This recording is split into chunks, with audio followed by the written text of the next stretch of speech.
amasan his YouTube channel vezo se na bonun chibai tu hin Michael Lamjathang thado leader to masanga kana ki holim now chung apanin public demand ahum sin to hi isu besa kahung ki holim diong hin hasata kahung ki muto kahung ki holim ba kahung ki muto hin to hin ama public in a demand dung zuin comment ho ko na mi ten het nomu le aban le imi sa te wa dinga lungboi na facts om lozia boina chum ho zen to hin isu besa based on facts based on official records tia he kahung ki holim diong hin na Michael masan chibaitin ki paumin asata ing ki mu to kinin na mi tamten nang hin sei si jong le ke iki holim na konin nang na thu sei ho hi athang pin based on facts based on official records na icho hin to hi nangin na din mun na thil head ho le documents na nei ho mi pt head dinga na hin sei chen ding na chi mi pt demand jong hin amasan ipat na ding na nang hi abangin osien na ho na hin ho win na biren adu da tin ai no win ai le biren to hi hoya na hung ki mat khawa hoya itti dana biren to na hung ki bop khawam chi mi pt head in hin cheno biren to relationship ti di tantin na hello de ha relationship ti da mai lo le biren sol cha pu ti ding ham ipt dang ipp jong le na biren to iti dana na hung ki mu to khawa iti dana na hung ki sam kaiwa tu ahi iti dana biren adinga blue eye boy no hi tam chika chu ga seiding achun ke Bangalore ko min Bangalore ko na kongpo do in TSA thado student association na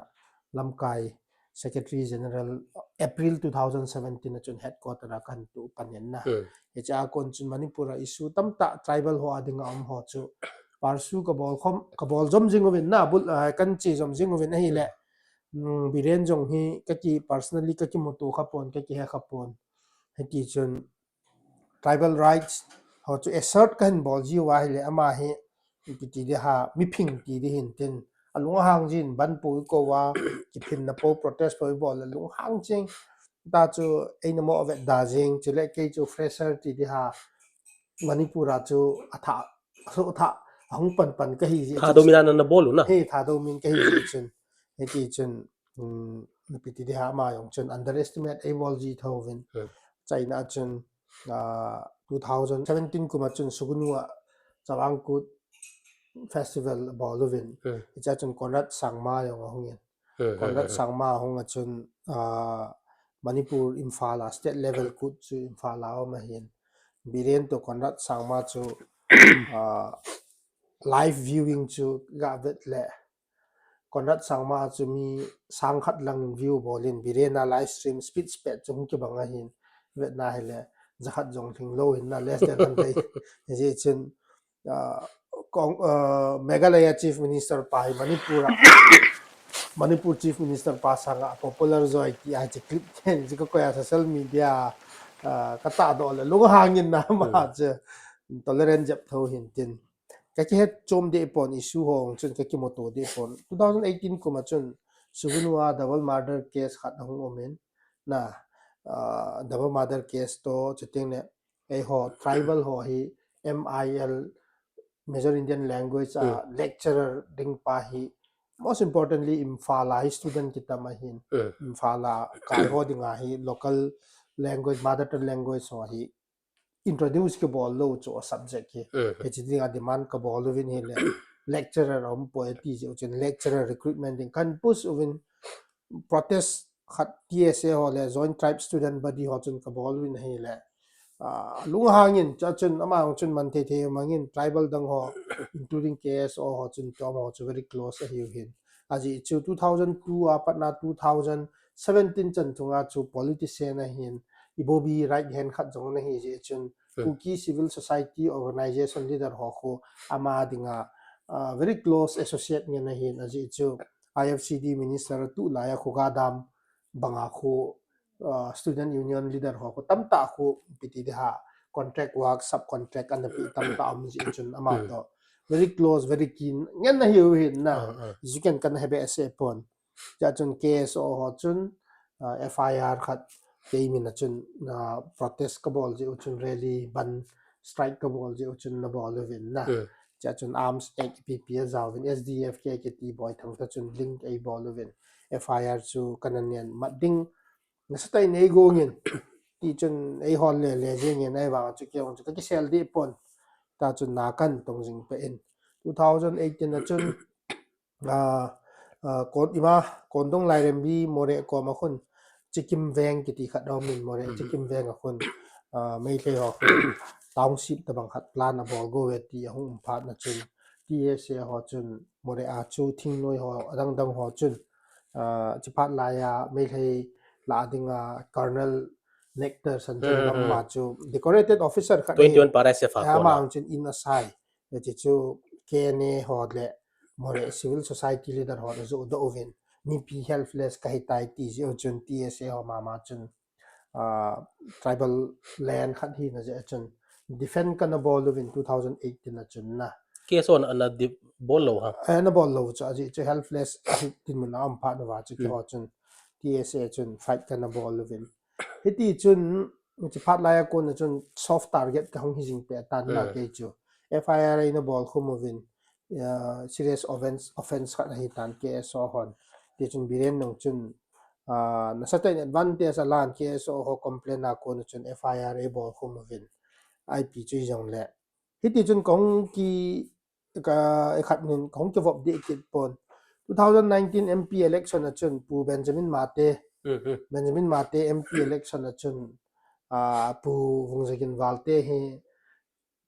Ekovin vungzagin valte hin hunam ta ti ding ham ke het lawa chun abiren kom chun ei puilu jingin chi ma hi man cha nga ti chun pu Benjamin Mate BJP hi ji chun bol them hi yong latin biren to chun ka khau na banglo chun chi jawa chun pu valte pu vungzagin chun thobala Benjamin khat na chun ei puyen na Benjamin Mate nomination na chun ei puyen biren to chun cha chun number ka ki extension in 2019 na chun ka ki hobe se pon ale hiti chun confrontation sang chun negotiation lang pang chi thading ama yong chun a respect mo rekyo nong ka grievances uchu as a leader of the state khat ni na chun ka hong ki in touch win ai wa chun a chun newcomer ti di ki hi bo na 2019 in the month of April May ti la bo hin ki cha chun somehow understanding ju kan nei kong ki how pan win but kaki how now the relationship mo chu purely based on student welfare purely based on the rights of the thado ho indigenous rights to tribal rights to ti ho bo hin in the meantime kei tabanga ki ho pi chu ama chu accessible ai mi zo si to phone number message reply jing hin ai se chu special treatment ap yong ai di pon na everybody equal treat ball khat na hin relationship chu mi si chu anai so again thado leader khat hi na chun hi chi chu na ma yong chun thado perspective ho chu all ahin hethem themin chule 2018 kuma chun any cookie tribes ma chu deletion dinga cabinet decision analan which is chun ke na phu tham chi ho hichi hi cabinet hi decision pa hi ai le how ki people's council dongel in pi lungdim in sung kiloi khom kiti ho na clan head ho ti da phunglam kai ho hin any cookie tribes hi cookie ani help win cookie tribe ani help in ti Suresh Babu chief secretary phat la ya chu petition na pi o hi na ma ho chen je petition na pi o le cabinet na po do le any cookie tribe chu delete zo ding hi cookie a khel thai pon te cookie chu try ai poi ti a he government decision anala a hi aji chu any cookie try ti chu koi ki sei na ham a hi thai poi ti a chu biren chun 2018 ka ki het masang ka ki wa masang wa na delete decision anala a hi tan ana delete dinga decision ana la delete dinga decision ala aji chu delete nai lo tu chana na ki delete lo aji chu state government decision hi lo hin chi central parliament act a chi nga hin e cho ma chu ki het le chun biren sing chu cái họ issue to chun cái họ deletion dinga kahin push ut chun hung ki bang tan na in same interest ho hung hi ai le chun chu ting le ama hi tha do issue ho chu understandable je owa chu tha do issue a chu ki bo hin ka relationship wang chu purely tha do interest le tribal interest le state interest le communal epitidia harmony na ding bo hin development work sam package ham adang dam ham chu amanong MLA kin ni ji chun MLA ho to ikan cho chun involvement ka hi be se povin thado community adinga aphat chom na dinga chu hung ki vop ka hi bo hin tuni ge chun ama ko na repo kitile good term sa ki umana chun beneficiary hi na hi chi fund hi chi scheme na ai lo le hi chi thilpha extra a ke ho ai lo ke personally a ai lo tha do wa dinga api ima cha yong om di pon chiting na issue ho zo si hi address iki ho pi le chun ppt de ha topic discussion ho chu phata uma grievances ho lo chu phata ngai ha thei ja chu hi chi tabang khat sympathize chu kin nei tho hin equally kuki lam kai ho jong chu ama dinga chu close associate nge na hin long time friend nge na hin tu ge even conflict um zawa tu a jong hi aki ho pi lo om pon kuki lam kai ho zo si na ke he chan ge ya ka ti hin nang he chu confirm hi jing a confirm hi jing ke ma sanga mi ke tam na ta ke chu deny ka bol lo hin ke all open ka hin ka che we ka ti le I mean talking ka che we ti in fal ka chi ki ti ne ka chi hi jing ka chi po ti the lo ke a chu all open hi jing a hin na hal khat hin interrupt di leng ku ki lam kai ho biren to ki hoine ti chu biren to no mo khom lai ta ki ho ji ha ke we chi lang pang chu confirm hin chi lang pang ha do be se lo jong ai ma mi pi ho chun hi chi se yong na ta san kit lo deu hin a ji chu mi pi to lam kai MLA ho le lam kai dong ho ki ka chu sagu sep no mong ka hi di pon fact chu fake nga ko koi no hi thu bo ai hi ti zia ta lam kai te koi ma chan nang hi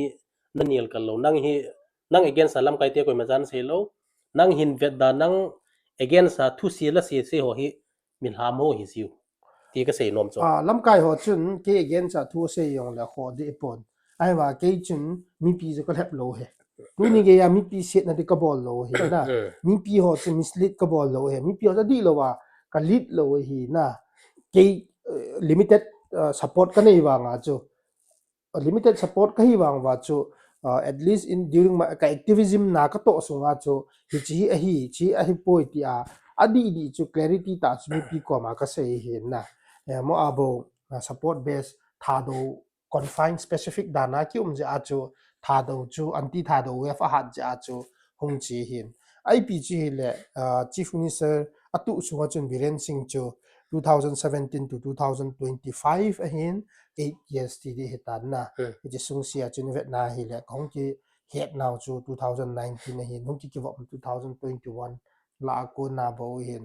ale 23 a boy na pe kit le almost 2 years ham bo chung ki wop min wa nga chama yong chun he has to take care chief minister chu a responsibility chu le na hin na power le authority se ai pon responsibility le ji chun chu ting le all time ma age ma ki base dong hi di pon emi lamkai MLA first time ho hin second time ho hin abona chu iki ki vam iki a repo relationship mum ham ti chu koi chu ma office a chi a koi chi lo ham iki bol ham ti chu somehow 100% hi on the head tho hi a chu ni ho chun insecure hi chu wa chu narrative chu anti tha do ho chun create a bol wa abiren vet da now yo si chu ke to a club khomuwa KGBren na a mu ahin but I su chu a subject objective pa chu boy pi talovin subject boy pi talovin abirena chu crazy le kenong society requirement chu ipi ham grievances chu ipi ham ai min siu ta cho na biren to ma hong pa nu le chi focus pa chu umji talo hin na chi ji a chu tham chakhat bo chu bo hin after all vet na hi le chen tra sei nom pi pen chu chief minister khat hin position na hin hi chu position pa chu power pa chu ma zo si chu ma hi ying ja chu mi ho zo si chun ichan ya chu super power ying da na chu agl ji over chu out of jealousy adang danga ko na yong chu chu ting le narrative ho chu hung ki se ma hin ai wa the truth remains the truth adi pa chu de na hi 90 hi jong le chu het mi pi ho hin tham cha khat het them lo je hin a ke chu biren toli biren chapa biren ipi da na sei jeng Biren wang ui uitsal cha ipi sei tuda. jong leo ipi ti di ha ipi a chu ui chal hi na ham ipi chu ham ti chu a topic pa chu ipi chu lung han pi ham ti pa chu hin podo hen lang hi le sei dan khat um hin ja chu sai pi lam jo na chu ko jo jeng he chi social media thu ki sei ti ho chu doesn't really matter in my personal life and in my professional thado activist khat hin social kan to na chu effect lo hin aji chu ultimately compromise kabol the lo chu biren hi la koi hi le land na gam ho chu ka hu chu la 2014-15 na ho len phai bang chu sai kot mla pa pu pau len lal bang chun agam chu government nai tho hi ai ki chu asum imu le phai na ti cho ma ho chun Kana za kha chu chi na agam chu smart city ki ti hai. he smart city town border township ti hin ama chun chi phat la ya chu gamjo si hi government na hin imo la sang wa mo pi sang wa chu ikizu le aman ini le phai ti ana ti hin chi phat la ya or abang khat thing noi bang khat chun hi chi na ga ma hin ho lem phai ki ti mi no te a hin e ho a hi pon ownership e ho am lo hi ja ikizu do le phai ti hin but tribal land to tribal land in tunin kizu do en lang hin le UNLF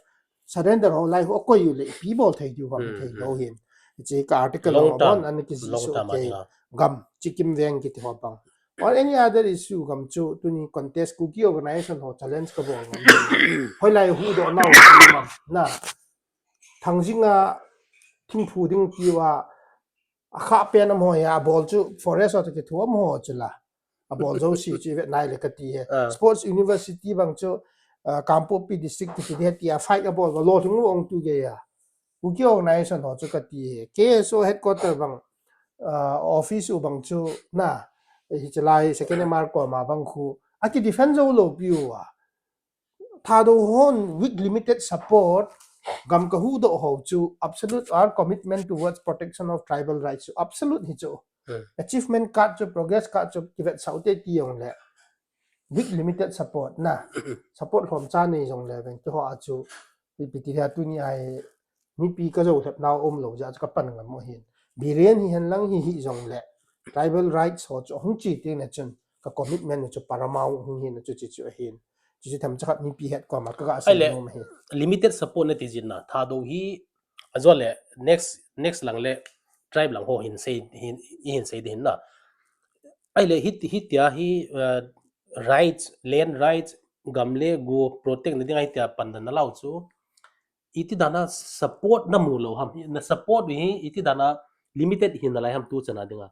cookie mi pi cái tí cho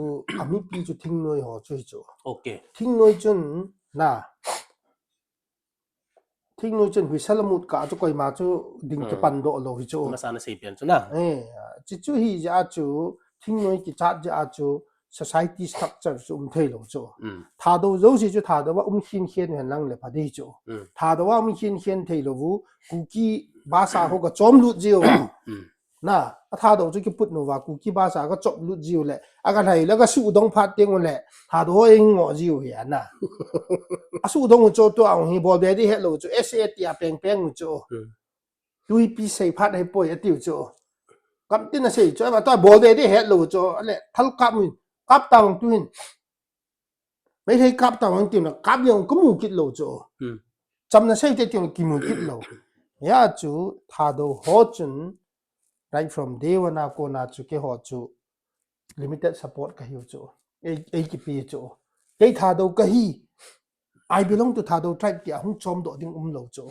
Michael to ni them khat do chu ale tha do ka hi ti si chu society outcast da na tha do speaking group songa chu ku ki organization chu outcast abol jenga na family a in laws adang dang zo si langa chu za cha na same na da na len do ji ja chu mi chu a tha do hi na pa chu ki reflect lo hin after all ke ho chun as a tha do identity hi na chu we uphold our identity na hi cha chu social issue ho chu whatever we take up kala do ho zo siu chu a chai na a concluding zon be ya ka koi kha po ve ka zo le khat ka zo lo le khat ti pa chu clarity clear position chet na ka koi ji over chu tu ni khwa hi hang san ta we are not carried away by any other propaganda Iti episode masa interview na bol na ina ki Houlimna hin comment si almost 2000 lang hin na isa kan sim le abang in Australia hin ho zong le na abang hadin Michael Zedan hi ati chu nangin inzo sai pi lam zon ti to na nang hi na che na zang pe na chia akala aninga kon ep sei zong le you have that ability to ignore ti khat kamun na ai le nang hi iti dana Manipur BJP spokesperson nong hi kha ham 2019 na ko na chu pu Benjamin Mate election hi le hills a chu contribute about them ti a chu tha do hong chu vote na chu yong ho le na la chu tham cha khat chu biren te hong ti ki kha hin biren to ki het na sanga BJP Manipura government of form sanga chu BJP lam kai ka ki het pi om tan Bangalore kom laya ko na chu na to a National General Secretary Organization BL Santos kon kana ki het ai tan 2017 election a chu Saikot Assembly constituency a chu BJP MLA candidate ding pa pau khulal hau kip chong chu ken nom support pi thai chan chu kana pi hin na ale hiche ka contribution ho chu BJP party lam kai hon ai hen BL Santos zong 2019 na national level joint general secretary a ko na chun full fledged general secretary organization hong kai le na 2020 ko ma chu covid lai ta chu MP Rajya Sabha election chung changa chu tham chakhat BJP sung in fighting hong uma ai le hinglip constituency a MLA pu TT hokip thangjalam hokip hongki resign le na chuting le ipi tai Samuel Jandai Tameng Long MLA pa hongki resign na Subhash Chandra to hongki resign na hi le MLA thum hongki resign le hong vacant kha icha chu BJP lamkai advisor to chief minister anapang Rajat Sethi ho ma chu ke to close ta ni ki ka hi le hinglip assembly constituency a chu by election om le chun MLA te thading dang om poi nang ki gong in tia chu mo dei sa na ka chana hin chule ka roots mo chu ke ma roots chu kapu kapa chu to chu proper hinglip mo chu ki hin na to hinglip ma kapa te la len pe nong na lai hin hinglip kom na jang ai nu jang vong mol ki te ho chu ke ho chen na hin chule kapa te mo su pi ho kan kagang te ho zo si yong hinglip constituency a confine hin lai ka roots chu chlai chu base a hin e ya chu e contest thei dinga ki le assembly election hong thi phat na chun ticket distribution chung chang a chun push and pull hong omin thing noi ho chun na enjoy sei chu whistle and mujiu na thing noi ho chu solite ban hen do hong let phat na chun ticket distribution hong chu kumpan tawin amo dei ta ticket appeal win adei ta kai sa ovin a MLA jong hitawa a Manipur government jong hitawa ma zo si amo hitawa tu ni khu ai hoi la ya mi pi hoi la ei thut gut hom kalung dong chu mi pi ho hi MLA ho in hoi la ei thut gut hom thing noi ho in hoi la ei thut gut hom mai lei to kinadi nga MLA san do hom na ipi dinga ai bon hom ki pa chu hong leng do topic a hin chi ka conclude leng chi hong sin phat na chun ticket chu deny ka hitan a China chun ticket deny ka hi phat na chun election hong chin election chi jo wa chun party lamkai ho chun BJP a state na lamkai ding chuan hol lovin hi le piti da spokesperson ti chu thu sei thim jep ti chu hin ai chu thu sei thim yung chu ki hi de po nei wa nga chun hills a chun thing hang a chun youngest a chapang pen jong ka hin chele zo ethnic group ti ta te ho na non naga group langa chu ke chu eng hlen do hin mi sagi la chun ke chu thing hang mi represent ka hi le how ki people's council ho lung hang win objection accept kit ne win na BJP president nu kom na central leader ho koma ita chu BJP chu ka background jong chu study tho wa ke chu kanop lo hin ke student activism na ka to hin tha do activist na ka to hi ji chun ke cha pang thei po nga ka ti le he cha chun Dr. Sambit Patra to State General Secretary Organization abhei giri to President nu chu Chief Minister pu Biren ko ma chi Michael hi pan sa te tia an se le Biren nong chun notice na hong no jing le kada thei lo ja chu ka pan bo ke student TSA ka panin kan nga phat le pang nang ka te na thà đồ lăng hi kei poi mo zo kai ka ti la ni na chun pokop jing na kho poye ma cha boy poye party chu ka la le he bo ve nang ho ta bang khang tha ho ta bang hi na pan lo le thei poi ti a chu ei pan sa o hin ji chun objection chu tam ta zong le party chu understanding ai ni ja chu thà đồ lam kai chu ke dinga priority zo hin BJP a dinga na ka to neong hi ka contribution hi lo ta banga hin a title hi ka ki put mai ta bang hin sincere ta sei dinga but party ho chun ka contribution ka past contribution head ja chu ei ko yu hin tu in jong tamzo hi boisunga hin media face bol ho hi ke ngen hin a BJP mai le lang ho paw ngam talo na ei lam ho paw ngam talo ấy thì giờ oxy chừng là ra me am la ding ta bang hi ja chu ei angol jep ti ding ham na a ching jep chula ki be se pontin angol hang sam jep ki hi ja chu face chu hung ki bola party me jong chu hung ki protect nga ta chu side by side ya kan chi hin chi BJP chu ka hi ji chun TSA nga ding ki ti yong le TSA la nga yong chu ni chu njo ka sei banga chu dei banga chu kit lo ja chu to khom pi lam kai hon nang ma man pokop jing in 80 ga chun relaxation chu ei ki pe hin ai ka bet na hin le cookie organization ho wang hi hard and fast rule om base upon political party associate nge hin na cookie organization na leader ho jo ho thing hang mi ho hi atam jo hi Mizoram ai lo le Manipur Meitei Naga ti la ho banga strict hi base upon ni ho jo ethnic tribes ho hi na jo group lang ho hi ka bet na hi le ke ho hi chop le phai na Charles leader rong chu politician na pangjing na politician jong chu Charles sa pangjing tan mun chau se ke kop jing khat da na omi ne ho hi hi chi hi wang hi thei da le wang chung ken jong ka de but in due course chi party worker khat hi na to political affiliation to chun civil society ran kop ki ti wang hi a na chan jong om thowe na thu sedan hi ngai le na thu sedan hi thil ho na het che chen na like a date a time ti ho enjo nan sei le a phat chet ti ho nan sei che chen maron na sei wang chu hi loading hin thili na mel chi themin na lung thim hanin na qualification ni ha ke geldan le sun IIT graduate khan hi ti ipi set han the graduate na education qualification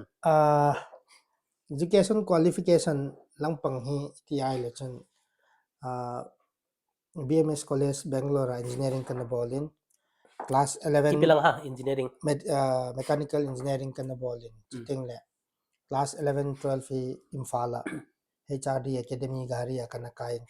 class A apat 10 chani St Mary's High School Churchampur kana siminna chichei bawin ipi memory yang chu kinai nam kichi su kichi to ki haimel forgetful zo ki lang zo ki dana am do tan so biren ton hong ki hedan na hin pana a time ho e pia akum ho pi na hedan so pia na vet puma sei na bang jeng na ti za cho na qualification hi mi ba logic ti ha analysis ibol hi ja ki holim talk sa hi ja chu kaga sa hi bovin biren chun ke to ke wa masang chun na hills achun thing hanga ma chun e ho zo ethnic tribes ho la achun na ma mi tam ta to ne ki hetai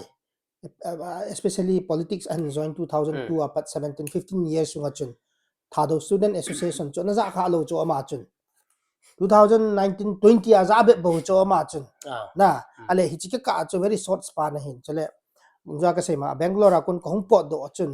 2017 akon na chun kong lut le atsum all tribal student union hi TSA ho kana pan lo ei pan sa lo cho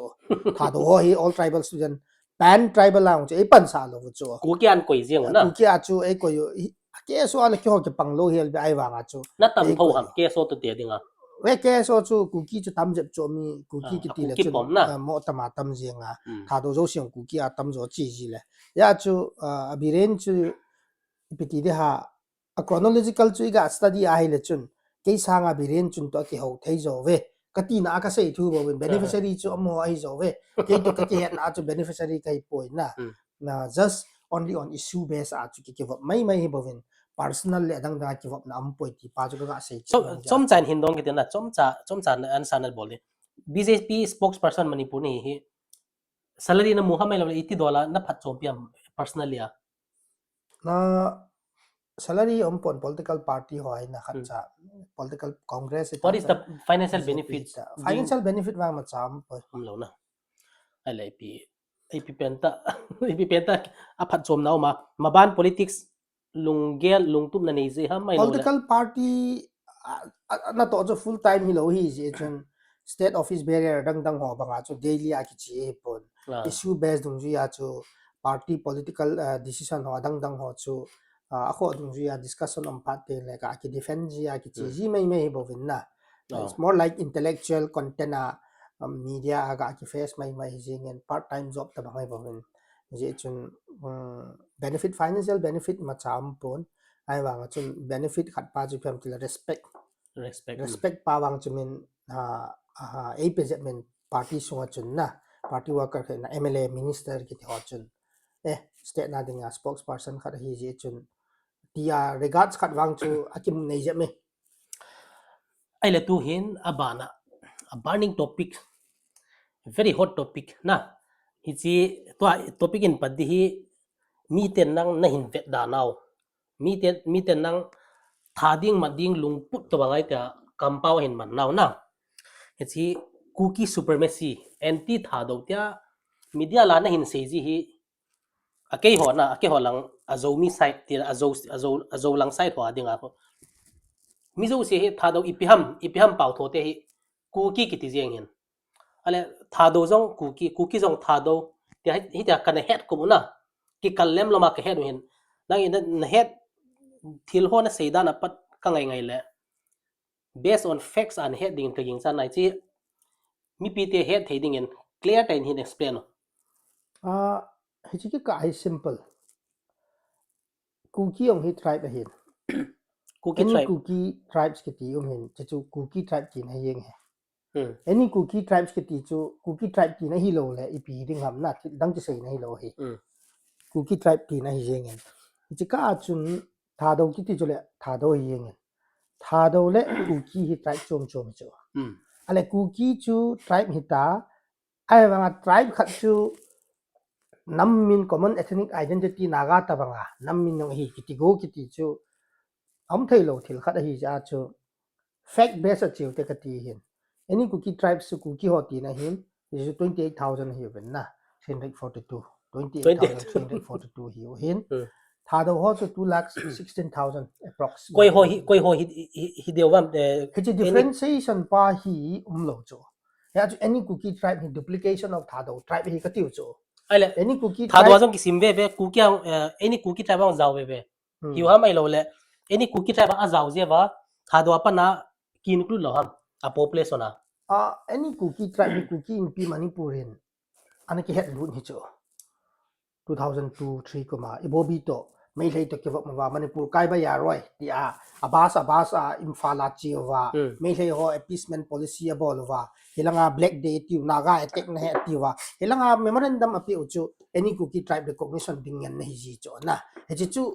2002 a lo hingu cho mai lei to ke wa mu chu cookie ho chu cookie lam kai ho chu UCM amuko to cookie in pi manipur chu very good relationship ani ji wa chu mai te hong chun political reason naga attack na ding khoma to common enemy a chu ana bol hin chi a chu any cookie tribe a bol hin apau nei lo aham nei lo custom culture nei lo attire nei lo wa cha nei lo che any cookie koi ji wa chu ha do ho chun delete bolwin hi chi hin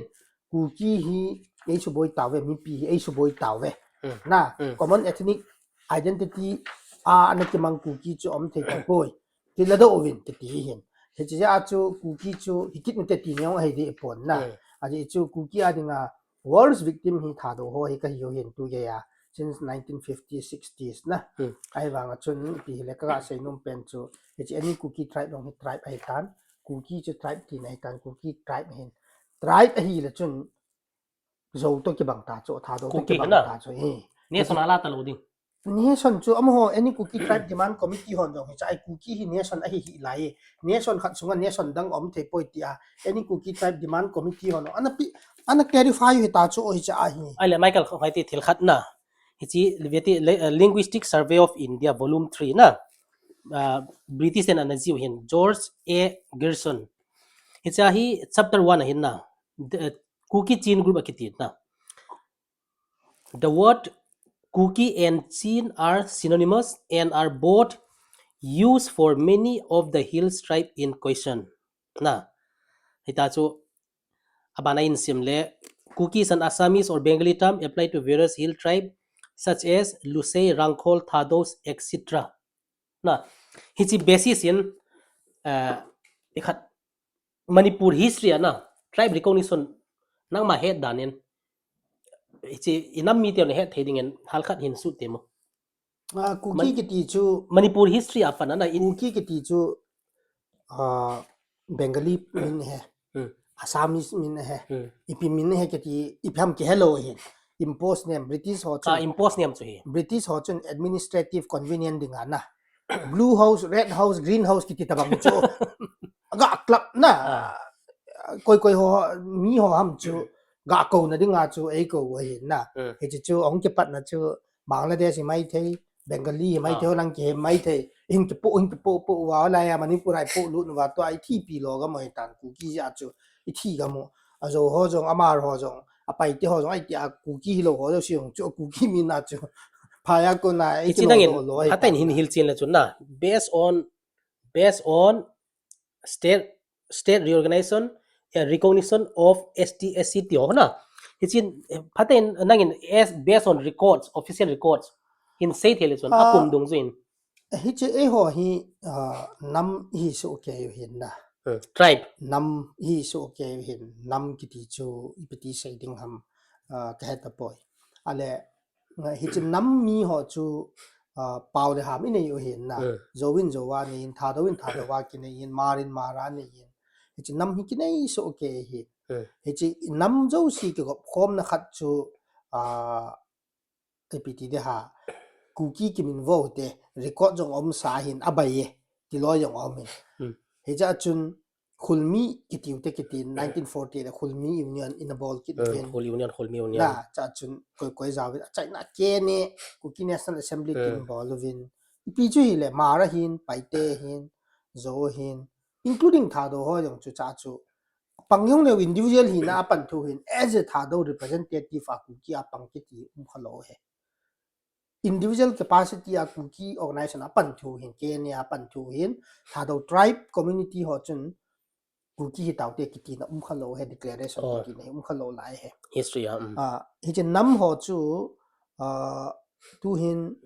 manipur mi ni win manipur ko na india I lu win india ko na tun indian citizen jo si he category na ala samjep ho chu 10 years adinga st hi scheduled tribe category hi np win hi chi in bolwin scheduled tribe kiti chu tribal ti na hin hi chu tribe ti na chu hi cha indian constitution a ko na hum ki pan he hi chi tribe ma chun manipur a chun community hola chu thum aumin akhat na chu meitei pangal athum na chu thinghang mi na how ati ho na lo le chingmi ti le hills people hi wen na ti hills people si hi broad categorization achun naga pomloi homovin cho chiteng le another non naga ho chu zo ethnic tribes ho chu hiu hin na ho si chu he chi ho chu scheduled tribe category hiu ta chu ho chu indian constitution dung ji ya 1950 indian constitution aung ke panin 26 january ya republic day te ai man ni wa indian constitution hung ki operate pan hin he chenia ko na chun constitution a ke pedung ji ya chu scheduled tribe chu phone lo thei lo na he cha chu manipur state aumin cha chu manipur chu part c state a hin tripura to assam to thumbo hin north east chu cha chu nagaland meghalaya arunachal hi lo wa le mizoram ki ti state a hin nai pon na he cha chun state president of india chun rajendra prasad chun manipura scheduled tribe chu thuma categorize grouping a ball in broad grouping any cookie tribe group any naga tribe group any lusai tribe group Hiche chu 1953 chon first backward class commission kaka collector commission ti kaki Indian government in constitute and Berlin first backward class commission chon report finding api dung jia chu Manipur the Assam hilly areas achu tribe ho hi ama particular name specify ki bolding a hi ti recommendation api hi based on that Manipur government chun 29 tribes titate community list athot na hecha chun Assam chun any Kuki tribes at even 37 group tita name ho apko even cha chun Kuki itself jong chu apko even thadong omin darlong yong bete yong any Kuki tribe no chun apko even na hecha chu report chu 1956 first amendment achin first amendment chi chun Manipur chu Pyari sang casing ahin na MP outer chu resang casing chun Assam ahin paite ki tribe ajaw poi hangin tin push anabole na chiting le Manipur chun Kuki le Naga tin koijing unati September 10 1956 Lok Sabha debate na ko proceeding ko phatta computer na bang zeng na phatta vet na hi le khun phatta risang casing in raise a ball he hicha raise a ball chu ipiti bolam tile Kuki Naga tin koijing in tia hi the then law minister Pataskar na amachu push a ball hin parliamentary proceeding hin chi kapat thu yong ai pon ako pi yong mso ke hin azol lingai e koi dik so na black and white parliamentary proceeding a chu risang casing chun raise a ball chu Kuki tin ti yengin Naga tin ti yengin hichi hita abonga som ni le ko ana ko hi di ponte nammi pi te hon divide e ki bole ati di hi atia chu law minister Pataskar chun replyable chu floor of the house achu hichi hi kaka collector commission to state government recommendation du ya kan bolhin there is nothing wrong hichi adi lo ka bolom poi na isang inati na hello law minister pa okay isang chun Kuki Naga ti jing inati chu okay ai wa chu Kuki supremacist ho hin risang ke singin Kuki nampumpi ai the che nom ji wa hi na achom choma hai tai tribe chom choma ai khen he ti kin chu sub contradiction na ari contradiction ni chu adia di lo hiji ahi mi brain wa to na sepen so based on evidence na based on evidence parliamentary proceeding ma hi okay aji chu cha risang chun raise a ball hin law minister pa chun state government to collector commission first backward commission an pe dung ya ka ball hin hichi hi naboy na hi iti shading ham iti min voting ham tia naboy hin hichi nam group hichi tribe hichi community hi apang poi ti a hi boy nothing unfair is being done no political motive am poi tia floor of the house ha to clarify na ball he tai Pataskar ke ti union legal affairs minister pa chun hichi ni ko achu hichi amendment 1951 na thum chu categorization pa chu 29 tribes hi he tai na hichi hi nam linguistic basis a ki bol chu pau mina na 1956 a chu thado pau hung pan he ti loyong di lo chu ji chu historical evidence a chu 300 centuries Philip Thanglen mang jowin aji na ko na 1100 something a ko thado pau hi hung ki mang pan he tai ti chu Philip Thanglen mangin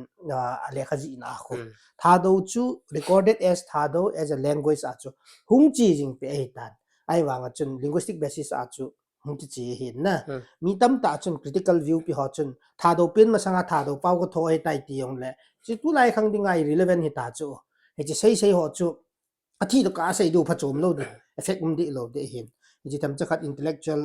content form je ji hin hiti chun culture le linguistic basis a chu 29 tribes hung hi o he ta na ai wangin 2003 kuma chun 2 kuma chun hichi masanga 1987 na eho hi Mizoram ma hi Mizo movement na hi common ethnic identity diu chu ibono wa chu Chin hi le Kuki hi le Lusai hi le ibono wa chu Mizo hi dinga chu inno moi ta chu Mwalung Thu conference inno moi ta chu ale Mizo chu constituent assembly Mizo union in 1947 kuma Indian constituent assembly constitution ki sim la ya anapi lut la ko na tamzo hi including kom thado ho hi zo ki te bon wa hi Mizo hi he ta chu he ji chu reaffirm 1964 kuma Konpui convention ai bol kit nova he ta chu Mizo movement na chu ina pan he ta chu MNF movement limited tam ai wanga chu finally pulal denga chun 1987 June 30 kuma chu na ama chun final settlement abola chu Manipur side lang ho si adjoining para number section number 13 ako others matter ako na ipiti ha the MNF delegation raised na ipiha Mizo inhabitant areas neighboring state na ho si yung chu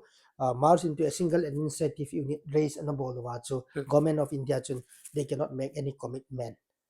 but article 3 chun how a state can be merged or how can be broken ti pa cho zawe ti specify pi cho it means like it's a humble restriction na yeah the greater Mizoram ti zofate Unao tribe so ai hon Mizo greater Mizoram chiu te ti jong ko already humbly restricted nahi ta cho ji chu Manipur boundary hi tuiwa ya ne ke kaita jeriba ma mauge na more behenga ne ke kaisa ai ta ja chu hi chi thamkha ding chu constitutional crisis sorry ipiha implication Interstate. ja chu MNF ho chu humble denied and ball with that so government of India chun na he humble deniable wang wa chu how far it is to kapoi khat ve hi pulal khama chief secretary pa damna lai atim ka ki mu pi no men ka dong chi no men 40 seat se ko ei chore chan pulang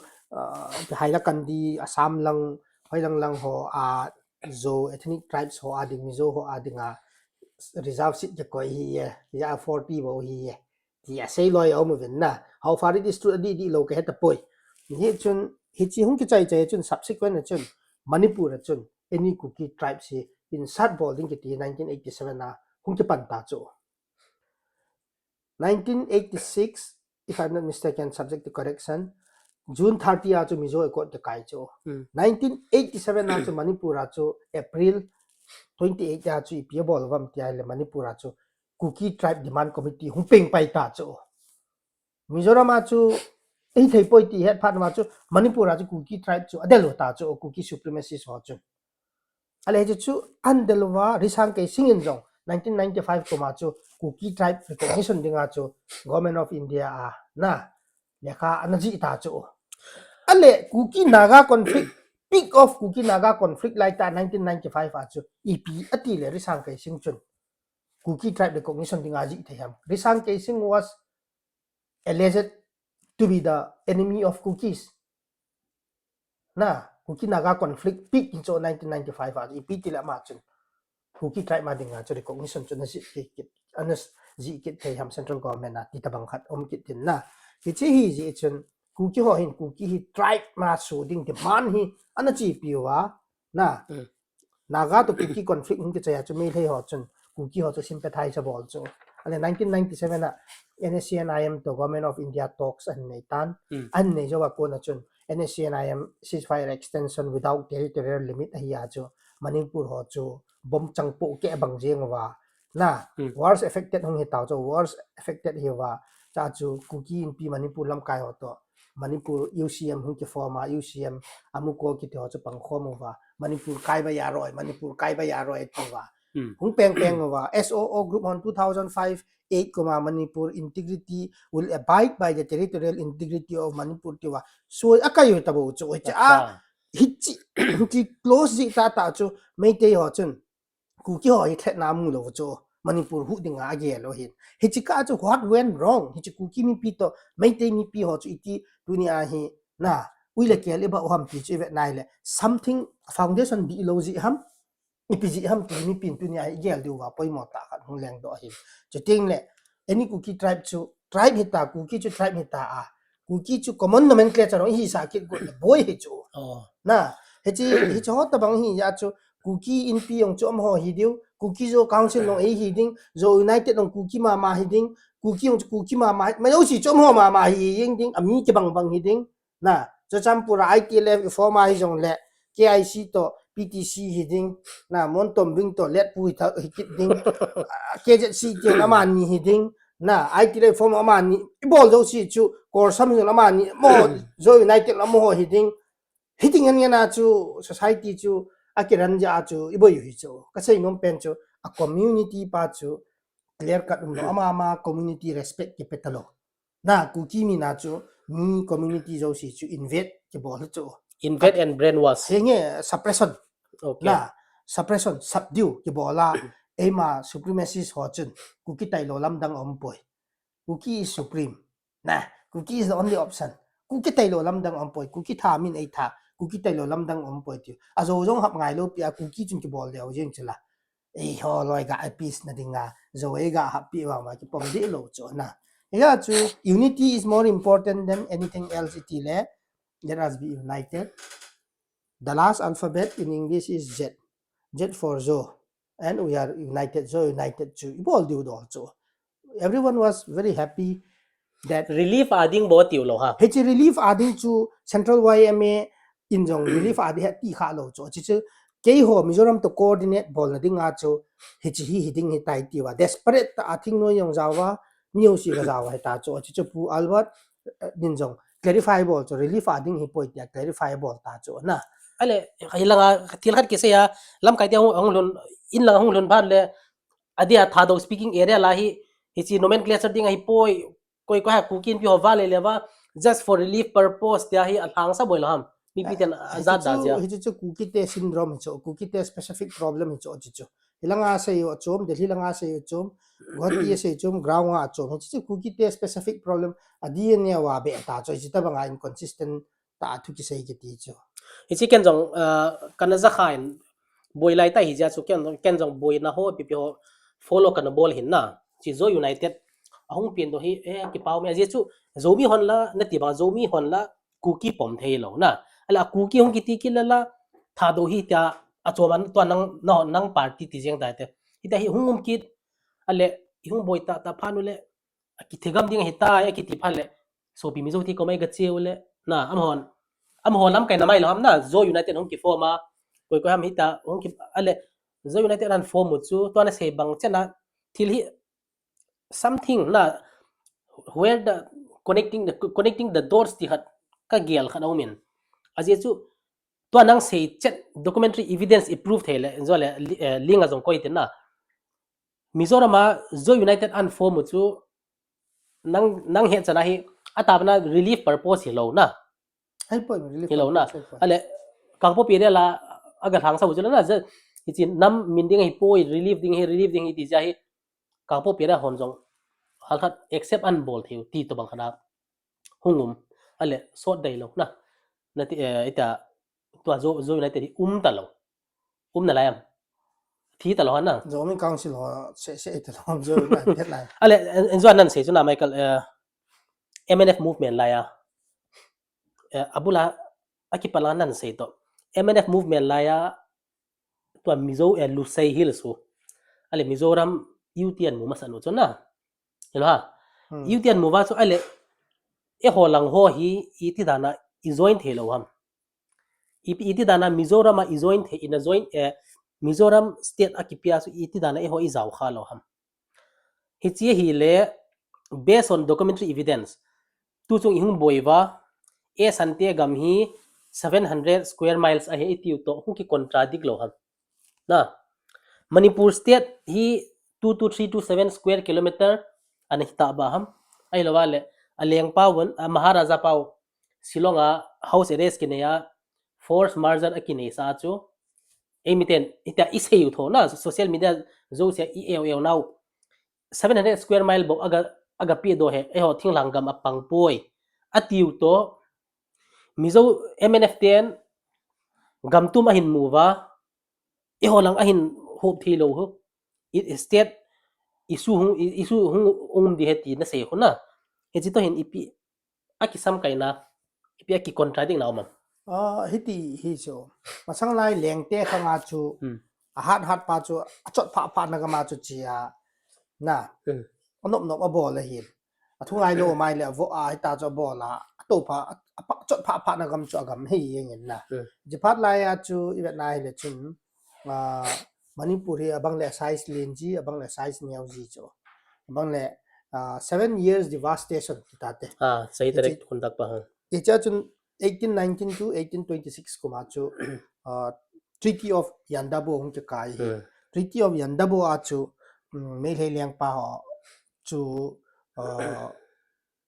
Cabo Valley si ko Burma na British Burma ho chun Manipur liang pai tax an pi na ahin 18 hichi 1820 30s 34 ti la vela chun Pemberton line an ka kai ta hichi Pemberton border na kai ta cho ma hin hichi na kaya hi to a present Manipur territory hi na on the northern side ya chu Mau Gate southern side ya Behyang na northeast eastern side ya chu More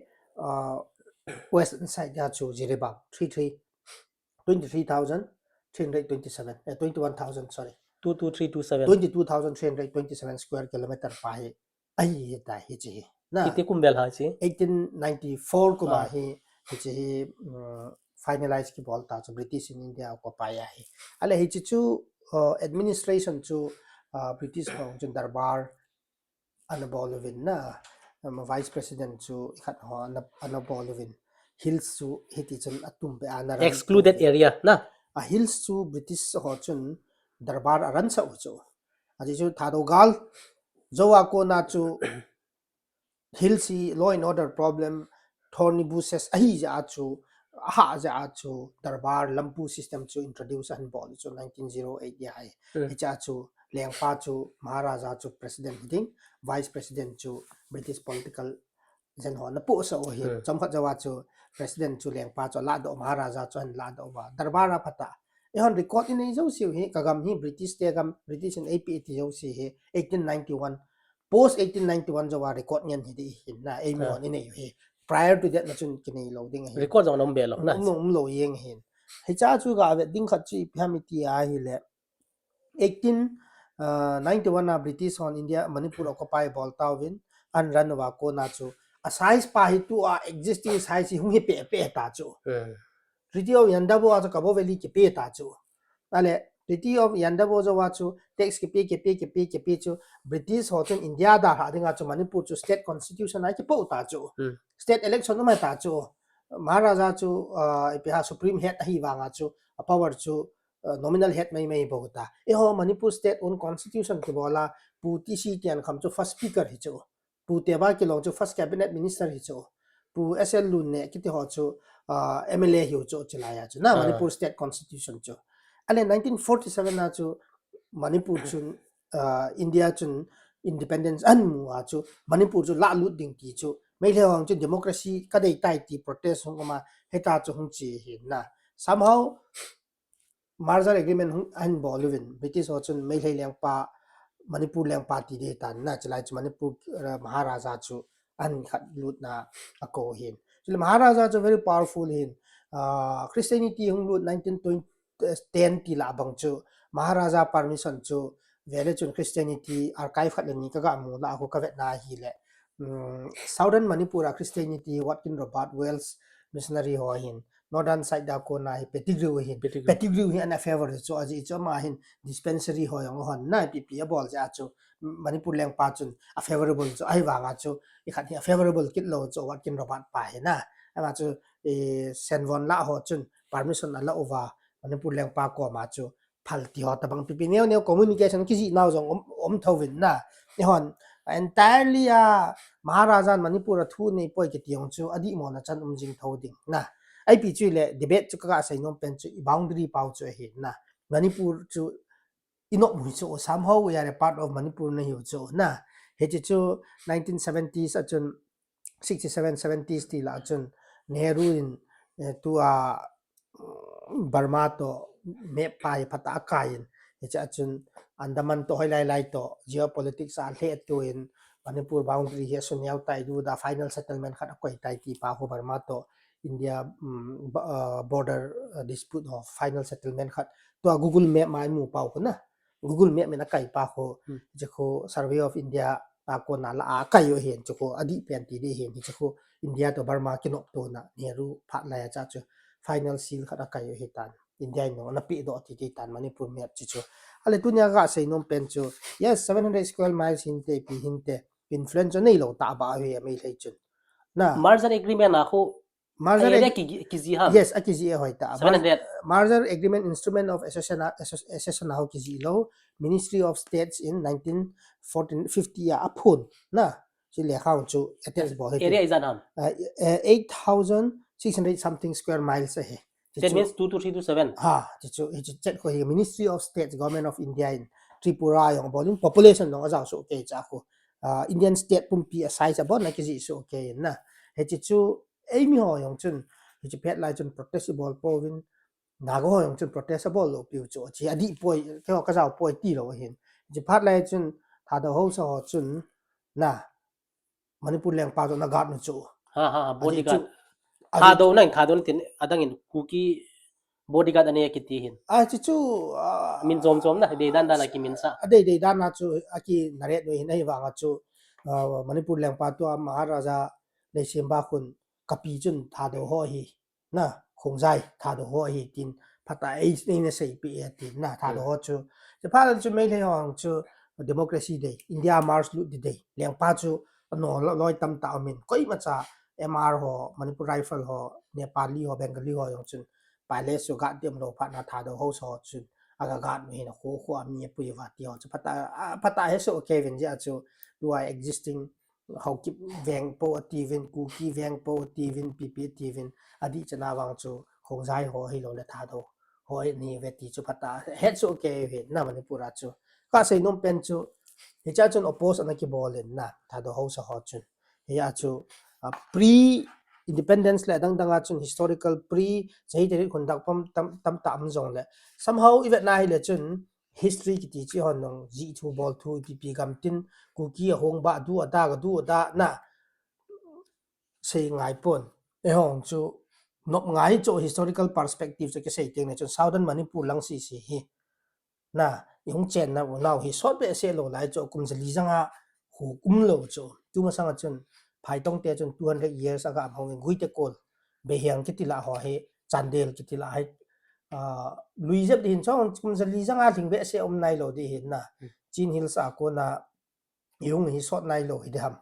na hoi ta historical roots ga ve le ka ti aji chulu sai hills ang ka pha kit no hin na la ka cha nang sil het lang ang ka pha kit no hin naga hills ang ka pha kit no hin na Manipura yum dan pau chu sei chu ho chu migration chu ha bol te I chou ha no hin tu chu nga yang ve tai ti me le ga la ki jam naga ga la yang ki jam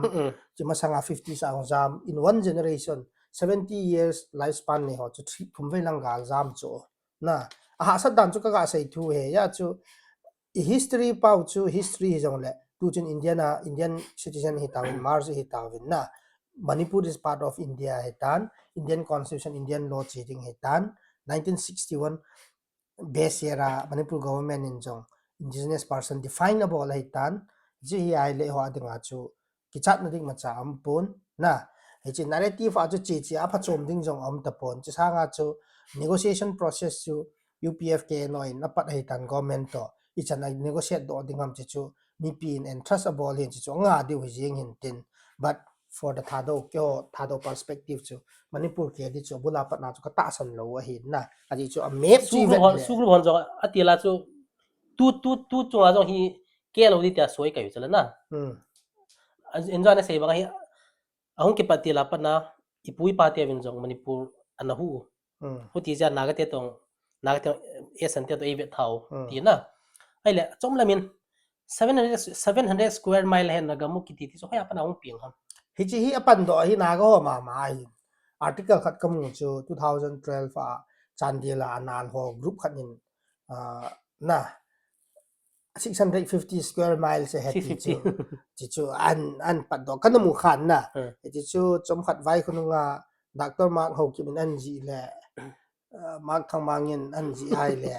songkul lu nan nei lo na ma pi ami dang jalen gam se ya songkul lu nan nei lo wa kuki country se ya songkul lu nan nei lo wa doctor mark pen in chu ata ham ti an bol ta ai le gang te me jap bangjing na ma hi ptm lo tam songkul la ge lu do ge do ji dan ham cho ji chu hin na kuki country chu ta hi sa bol de ti ai le human rights ke thu a bol lai le songkul lu loi mai cha ma ki pe do ham na punggo thil to mai cha ma ki kat do ham pyam ki hetapon narrative ai bovin na cho chu reality hi pon just for the sake of argument na ki bol mai tabang ni chi ai de le maximum restraint bol wang phai hi chi na injo in halkhat tats nan bol je min NRC hinangin NRC bowling na season na debate like ppia as a as a thado leader and also as a spokesperson of BJP Manipur na NRC mi pitian hethem na dingen iti dan ham ipije ikicha lo dio ham emite dingai pi aphat chomna ai pi man achom lamin chứ mấy lẽ ho làm cái ho khát là ní tôi có theo na chun three bills chun ILP cái đó là hiện na ILP cái đó là hiện là chun cái chào về thì cho base year 1951 cái quay lẽ adi dia zomi ho book khat ati cho cha chun 50-70% ta bang hi na zo ethnic tribe ho hi NRC o ma hi le ki boy de hi tai ti ai aji ule kha khat hi le ki lo kona ji zomi group lang khat ho na ji khat o me Acha. ti cho observation view pe na hi chi NRC ke bola three bills achun hi chi cho champur hi illegal immigrant tam ta hong hi ati feel thai chi ja chi settle angai ti hin ya cho mấy theo chân đó UNC UCM đó UNC hin 2019-20 thì là về là của 21 20 thì là của 1920 2019-20 à của na cho joint memorandum pe jing wa hin na UNC and UCM Manipur ho chân Population Commission as well as NRC involving illegal immigrant tam ta me ti a chu hung leng do kha hin hi chu Manipur government in jong an bolin ema NRC ke bol chun asama ta banga khu koi chu native ya koi chu native lo ham thlan do ding ti hin ale native definition pi ham ti chu Manipur amlo ja chu 2019 a ILP hung ki mu a chu ILP ti le Bengal Eastern Frontier Regulation 1873 hin British law hin that was further adapted na adapt hung ki bola he chu President of India in adaptation of law dung zia Manipur around 2019 na ko na apply de tai ti hin na Manipur government in hiche section dung zia chu 467570 section 70 la dung zia chu native people ti chu indigenous person ti chu rule and sema indigenous person to definable hin khatna meitei ni na meitei pangal thumna recognized settled tribe provided amo chu anu apa api apu son ti ho chu great grandfather chan ho chu Manipur resident an hi wa hi le 1961 masanga chen phot le indigenous person hi we ti chu an se mai tan definition ma hi tan chu hi le ai hom chu ipa chu 60 masanga ping te chu tu a ping chapang ho yong chu apa hi le pu chu 60 masanga ping te hi ya chu there's nothing to worry he chu community khat particular a ki target na hi lawang ka dei po ve na ai wang in fair ta ki bol a hi le he chi issue pa chu solve wi te kho poi ai wang chi issue dang zo si ki chai de hi illegal immigrant to NRC ki chai thei lo di hi ja chu solve ngai chu issue dang ka ti chu SO extend lo di ki ti ki extend ki chai ta na gal ki kap ding ati wa to a ceasefire ta bang hita na undeclared ceasefire alang thal kap ngam to ki chai ta na biren ki resign hen ki resign ta president rule ta mazo si chu so kai ta cho na angai so kai ta cho ai wanga ai su baring topic jing chi pi ham ti ai le illegal immigrant foreigner NRC ti hi jing cho ja chu kyo to ngai cho chen khom pi ho chu chun he ya chu ipi ham ti cho ki bol le ki bat le adi chat ma ta cho ku kin ti Manipur to kokomi ho yong chu CCSK office a May 5 2023 ko ma chu ki ho diu cho base year hi ku kin pin ka pe de hat ya ki ho go cho plan cho nom thawai cho me te CSO ho to gal hung ki pat phada cho boi thu ya chen le sa chui pham ti le I chen khom pi ho chun apprehension dau ai nei yung hi thei lo ja chu ki clarify to ai le phai ti chu tha do ho chun ka approach cho but should not be used to target ni target na nang target na ki bol po te dan di ta boli te ti pa chu ki sei ai na chu ki mu chin ja chu ki sei hin ya chu ni tam ta chun e hi le NRC du da ti hin do da say even nang he danin ichi NRC to a definition the page black and white na in zon ifetan ichi dung sia ki bol di le na three communities la hin na koi a ha to kha pen dem kuki naga kuki di jang na kuki naga le esan hichi community particularized target cho bol thei lo ki bol thei lo di chu hi na nang broad view dung zu in emiten jong boina hong ki panin esan tong tam ta Bangladesh apan he kachar apan he du dai iti win na ale o keng ten la kyo gam ne ka hi ve ku ki te hi ka gama hichi chu narrative chi kan saying kate 1961 a a family tree chu Manipura na best pot le ai the ke ti chu 1891 na ai lo wai le 1800 la Bangladesh Tripura Assam Kachar la mai le ho khu a family root no khu Manipur hi chu na hi chu illegal immigrant akiti thelo na ding chu family root chu cha chu ki prove zo wai le pu ham khat chu Manipura ko na pu son chu kai ti chu aki prove thei wai le chu hi lo chu chu It's ipiti proof diam lekha lan lekha family yung tree uma hin na family tree uma hin siam tom thei chula ki sim thu thei he chu ai wanga chu he chi loopholes ding hin chu discuss thei chu na ai ma chu ichi chu sim thu thei hin phachom pon te ti a hole ai su hi ta ja chu as a stakeholder as an indigenous people of the state indigenous mi hi na chu ki ho nga ho di chu min ke bang ngen chu asa na min ke bang ngen asama chu ibola fail ham fail ga ti la di jep to pontin aji chu amet ngen Muhammad Abdul ngen hi a chu apu mi na mi khat mi na chu mi som gup chang chu ki heng du ni ta chu na cha tam nei to na ka sai nom pen chu phem ti le hi chi pattern chu ju diu ham asama pattern chi phem tiong ki he nai lo eong le hi chu we should be in talking terms or talking space a chu stakeholder engagement ho chu phata chu pan the nga hin mo oppose mo lung han jinga communalized bol pa sa nga chu an bol go ho chu na diplomatic ta handle ngai chen khom pi hi ja chu ikina wa pi phacho mong tu ni a hi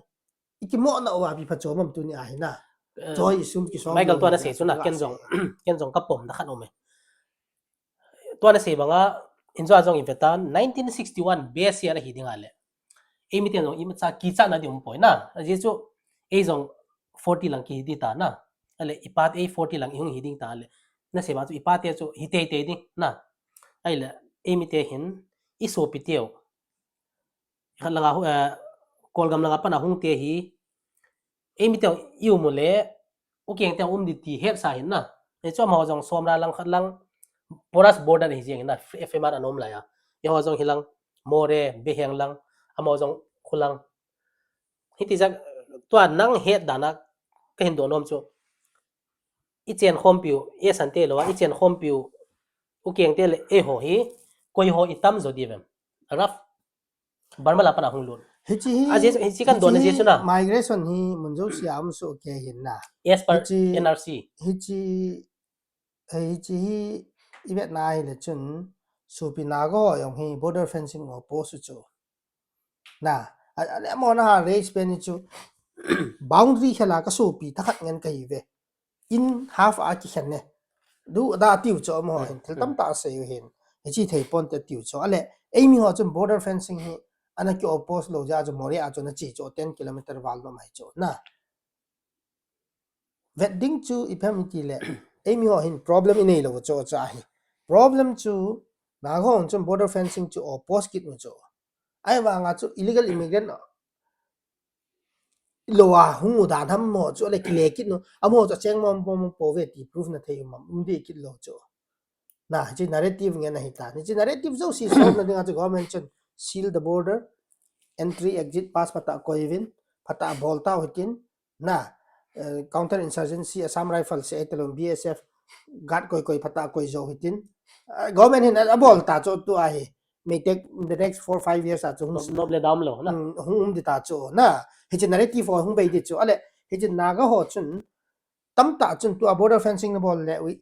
nei divide jing ve ti du cho ale manipur hung ji ve tin he cho ahung ho chu ipi basis ahung ha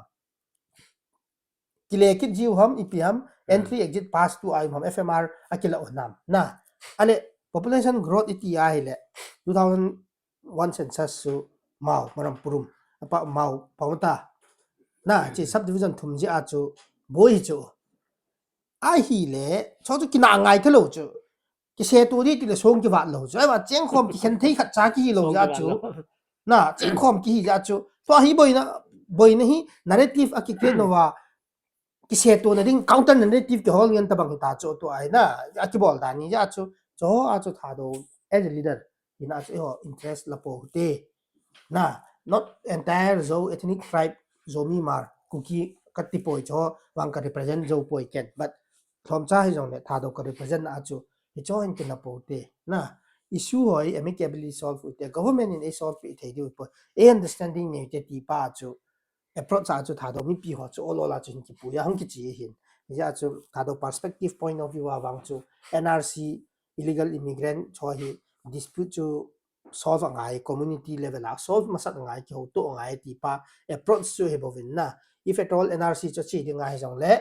khát le khát cái target to po ite no kyo ni target hun kyo non target po ne hata fair ta chi so ite kho po ti chu he to na sei le kain mat to chen na khat hi emite i weakness na hi chi NRC to ki sai i weak point sui pyam te le khotam ta ta cheng ji win na i kho chen hi tun u keng ten engovin e san te engovin vetawin illegal immigrant new village coming up ativin hi chi boulder ki sil jong le new village coming up hi emite la umjing job ka di de jeu ham ai lova le naw pa in chon je ham house hi nom je ham ki umjing hin na hi chi hitan ai le abanin na chi tu lai tidam masanga pa na jong e santen an boy piu house hi na su beiding ti na abolition of chieftainship ti hi chi chu jan ho nang ma personal view tidam ai lo le thado lam kai honi ipi lungel na ne ba mi pi ipya no ngai dan chieftainship ki ti hi origin ti ta te hoi la ya hung ki pan ham ti hi ka vet le koi ma he thei om pon latest pu thang han lal ngai te in zo chieftainship chung chang pu ji la chun ka do ka vet na le kam pon na pi le manipur hi chieftainship chung chang thu hi vet na hi le the acquisition of Chief Rights Act 1967 ki ti hi Manipur Legislative Assembly in Union Territory hi la ya chu pass on the Boltan bill chu na hi chu Union Ministry nga Agriculture Planning Law Justice ki ti ho na cho no vetting on the bolovin Home Ministry in jong pass a ball in Chittung region President of India in jong assent on the ball in the acquisition of Chief Rights Act the Manipur Hill Areas Acquisition of Chief Rights Act ti ham chu 1967 June na chun President assent on the mutan ti chun 1972 Manipur statehood na chun hi chi law pa chu adaptation of law chun ana pass kit nin na adapt ana bol in Manipur government in ahi wangin hi chi tu ge hin implement a ki bol pon na hi chi hi pyramid ai vet na hi le chief kiti hi title hin hausa kiti chu title hi chu hausa hi kon an pi ham koi chu nang hausa nahi chief nahi tia title hin pi ham ti hi origin hi pi ham holai ham ti hi vet le untraceable ki head of thai pon hi chu title hi e ho hin mo title se ong hi pon laysit to ownership land ownership to attachment hi tha na chieftainship ki ti hi plus administration to yong ahi kinin title administration as well as land rights land holding land ownership na cho ho thum hi chi kho ma hin ale tunin khu hin mai le ho chung pi bola chieftainship hi abolish ding ti hi ha pusu ham ipi a benefit diu ham ti hi gel le narrative khat na counter trading ku ki counter trading je vet no le hi chong khat ham tia cho counter ro hi na gam dei chat je a hi ti ding le la mlr lare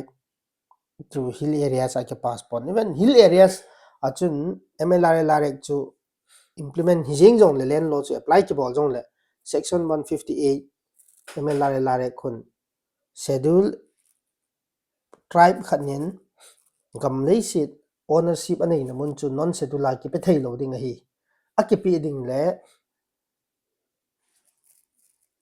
DC permission kelama sa ding hi DC ti chu autonomous district council house resolution ti na hena or another option chu phamiti ya hele mortgage cooperative society ho ke pe thei di hi ti ne che ten ni chu ti ne hen จริงๆ humble restriction ตีนั่นตะบังเฮอหิเทยป่วยตีนั่นตะบังเฮนะ ahi wangin hichi an survey area hill area sa hi ta ji chun hausa ho gam dan om jengin hichi gam chu hausa pa nu ownership dan om jengin na example ka si jing tinga Fairjol district nga khu gam khu hausa ho khu ownership khu sing sun ho ngen tabang cho ale to ai national highway expansion hu chi di cho land acquisition hong hi phat ting na khun tu occupy ball ho khun agam lesit man ko mu kit loading house ho kom chi kit ta cho ale hi chi chu acquisition of chief rights abolition cho kibol ta ai le agam chi ipiti ding ham ti le survey chi ding mlr la ki extending due to a individual owner hon occupiable da gam si si khu dark number ki piti cho dark 1 2 3 4 ti a ki piding hi chi chu ama mina private ne ma record ki bolding ti chu survey bolding ti ne cho he ji mlr la ding ji a bol ti ne cho ale on mlr la cho hill area sa ichi sa nom kit lo bul chun ipilen lo chu ki tha se ma ji chi lo ta bang ni sim pi win lang jon apply wing kate nagaland na ta bang bol win ai lo mizoram ma ta bang bol win ipiham ti chu sei thei ngai chu an survey am jinga house ho gam hi hichalaya chu koiman gam ki chon nom lo chu aman hlom wanga mul khat nong chu lak som nia cho thei ma ki chon lo di chu business ti la document om lo ja chu chu an survey hi ja chu chu le chu protection om lo chu kolin nong vain nong ko no chu thei tawang style am ne do chu ya chu hila chu len lo om lo chu na len lo uniformity ti dinga mlr la re bolun hichin dinga house hon acquire tu apo naw gam ho hi compensation paying katin chang atina paying katin tia 1967 a chu pass an ki bo hi chu aji chu administration ki ti chu democratic setup ma chu village authority administration chu chieftainship hereditary a chi a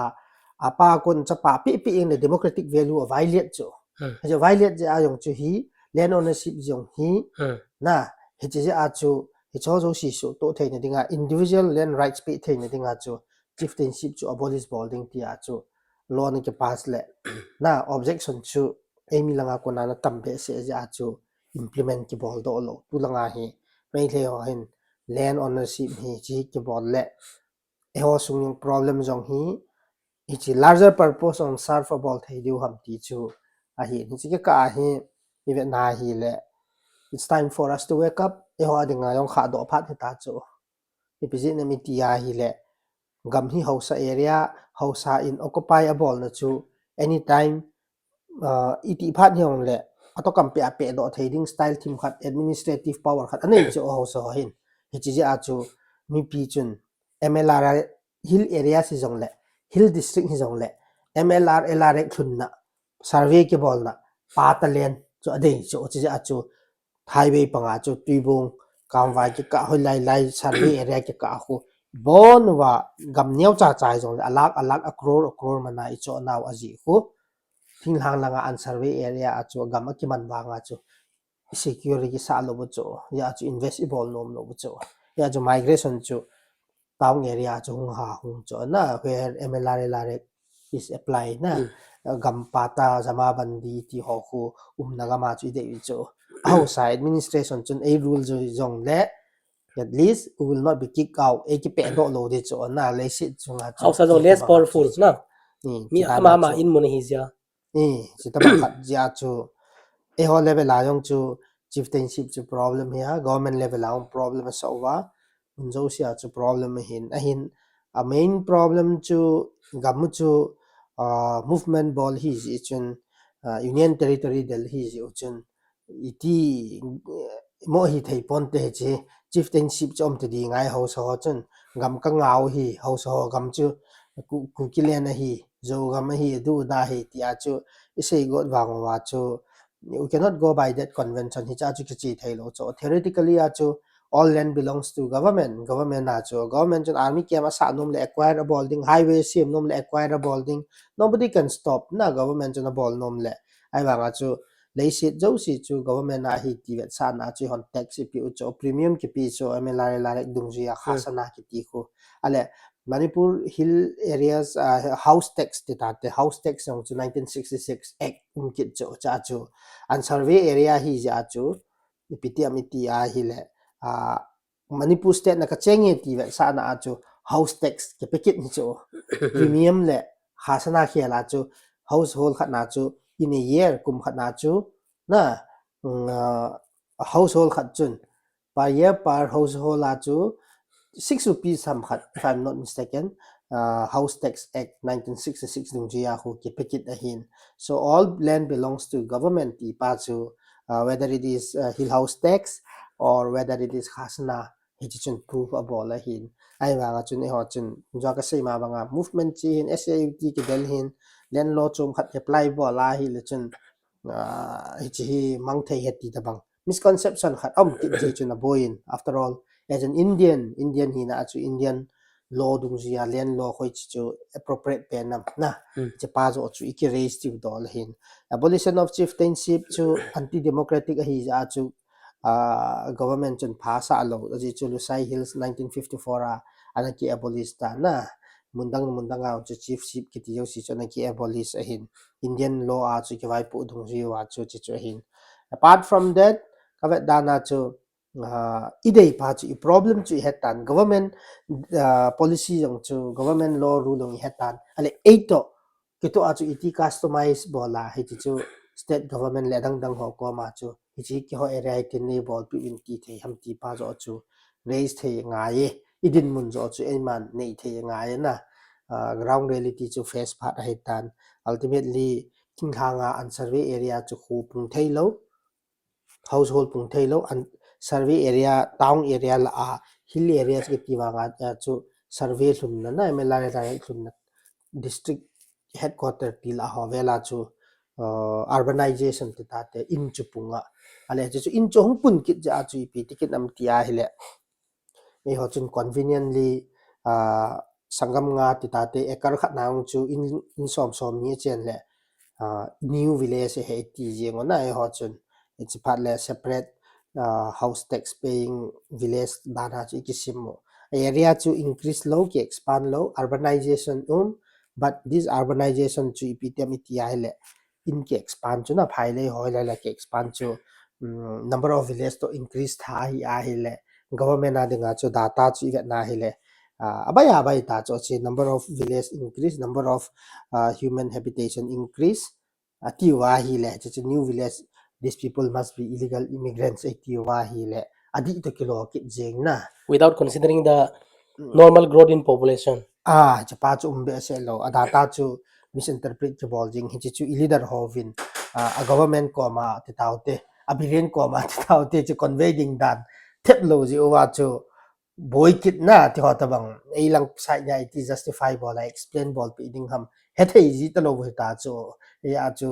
a thing noi lam kai jo sin nong sangam nga ham khat a chwa in som ham khat atuna khu khat sa jing ama isei ting na chun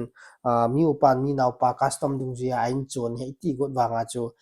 Indian law dung ji chu hi chi machet hamlet system chu umamiti yong le rule law act kit law masang la ya rule law act masanga SDO DC level SDO khanin British India khat phangla ya chu anabol thu ya to Indian constitution pha na chu SDO chun executive power a chu chieftainship chu mo recognize thei ta lo chu na cho ta bang ground reality ho hi ja hi data chu la ki kim set hi a chu mi ho adinga chu IPT dia justification pi hung ha sa cho ta bang doubt chu chen khom pi ho ko ma clear ngai chu na chi clear ding hi phatin chun a side weakness jong chu kit ti ta bang khat so ultimately ve na hi le koi gam ham til house ho gam hi ti ta bang na le house ho hi cho ji ta chu multi crore investment chu mi jo sin imphal la chu in na ki cho na chu hi chu koi man hing lip langa in ki cho lo chu na koi man interior singat lang beheng la cho lo chu ji pa tam lo ja chu ti ho ta bang khat chu hin chu concept hi ya chu a side of problem ho yang chu het ngai chu government rules to ho to chun iti synchronized balding ham ti pa hi ithep jep ji lo je owa chu government jo ama own law khat pa chu an se ya and bol ji le boy ji hin but after all abolition of chief rights kiti wang hi na hi le this is for the good cause of this thing chu ting le having a separate land law for our own this thing I ho adinga chu existing ADC ke hepoi pi ke hepoi thua land law nei chu pha hin but Hiche ho kibol zo si hi ma zo si hi politicize hi tan na me le ho jong he ching le gam ta win ja interest IP bol ham ki hetapon I kha do loi chelo wa thil ho zo si hi ki su tup loi chelo wa hele phat le ni khoi hung chal han lang hele ma cha hi in the eyes of the law in the eyes of the people mi he na hi ho hi mi piti di ha mi phalo chu so ying di hin chi tabang misconception ho hi clear the nga hin chieftainship abolish ching hi a hi jong le most attachment to land ownership pa chu hin hausa chun api do le kuklian um talo ding gam delding talo di iti win indian no ya chum tho to agam nei wa administration nei lo cho na to pha chom lo cho indian na hi tho wa le administration pa nei pi win ti le maybe existing autonomous district council dung ya cho indian constitution dung ya cho 6 schedule a cho het lu no wa hi le land rights protection thei ti hot bang explore bol thei ham na alo le pi ta banga egam cho secure thei ham or existing MLR larek cho lu na hi jong le secure thei ham tiong cho poimo ki ni na ji cho MLR larek cho MN ki bol dinga hi jong le hill areas effect nga hi le hill areas committee HSC essential lo wa chu pass thei di lo di hin panic be se na di ong kamokit pon na MLR larek chun section 158 chun ho cho protect kit tho hin hoi ji zo cho phading ham ka he poi pi chu hi le he chi ta bang issue ho chu ting le ya ko na yong it affects us na ho affect mo hin pan mun din mun chu ki sim the nga yin na ho chun ki sim the lo je chun na boin me te ho chun ST mu wa hi le chun MLR larek yong chu in to na ko terminus ki apply jing ding yong a hi di pon aji chu ultimately ST mu ji wa chu MLR larek nga yong chu sim to lo de ti nei pon in to ki apply thei de kit lo de hi igam protect ding ti hai le lo ho het anga in a lo dung ji ya chu patai pan ti hai le bo gam chu ki hu thei ding a hin tu awang hammer and tong hei cha chempong a chu government do wa na army chu do the he pon Indian Reserve Battalion ho chu MR ho chu mi ho dinga chu extra duty hello cho they have been paid for that ho chun ni khat se local lo hela army police to ki do chu phachom lo cho ari chu you have already seen imu sao cho kangwaya Assam rifle 9 AR ho ki chon do de ti wa nu pi ho than ni wa lang day night ya Assam rifle ki chon lo na dinga ki phin wa na anga wa army get chonga wa phat khin le ki chon tho wa phachom lo cho ya chu vet to chat na ngai na càng vài anh pi họ cho nên hết đi à trốn thâu chỗ mà nó gạt đi vào chỗ Sam rifle họ chỗ cho nên pi họ chỗ cho bắt đầu rồi đi ngã lẻ gạt mình thật trộm đi lâu chỗ na hello ha ya anh chú bảo rồi chỉ cho đàn mình hiện đàn cho hết thêm ngày ai chỉ nó cần gì chỉ hết tiếng lệ Indian system à cho vài học đàn chỉ hết điều hết đi ba ông cho cái gì à bạn nên à chạy đó là hung luôn hitin na chom cha chain so lo wa don budingen emite hinangin ne emele te hi corruption ha boldano gamsunga imite ole chief minister pa ki kai tia corruption a bol le danu ne het dan halkhat hin sei do hin phung do mi pite het dingin society hi Indian democratic setup ba vai po hi heta ya chu India in constitution in AP chu state khat chun MLA nei ding ti hin na Manipur chu som gup hin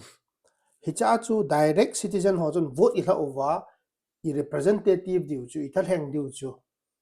ikil heno chu so lu chu jingme ro nga assembly a ko so lu chu imphal la na hicha office kai ding ai so lu chu assembly attend bol ding a hichi isol do ho khu government nong hiu chu ho ko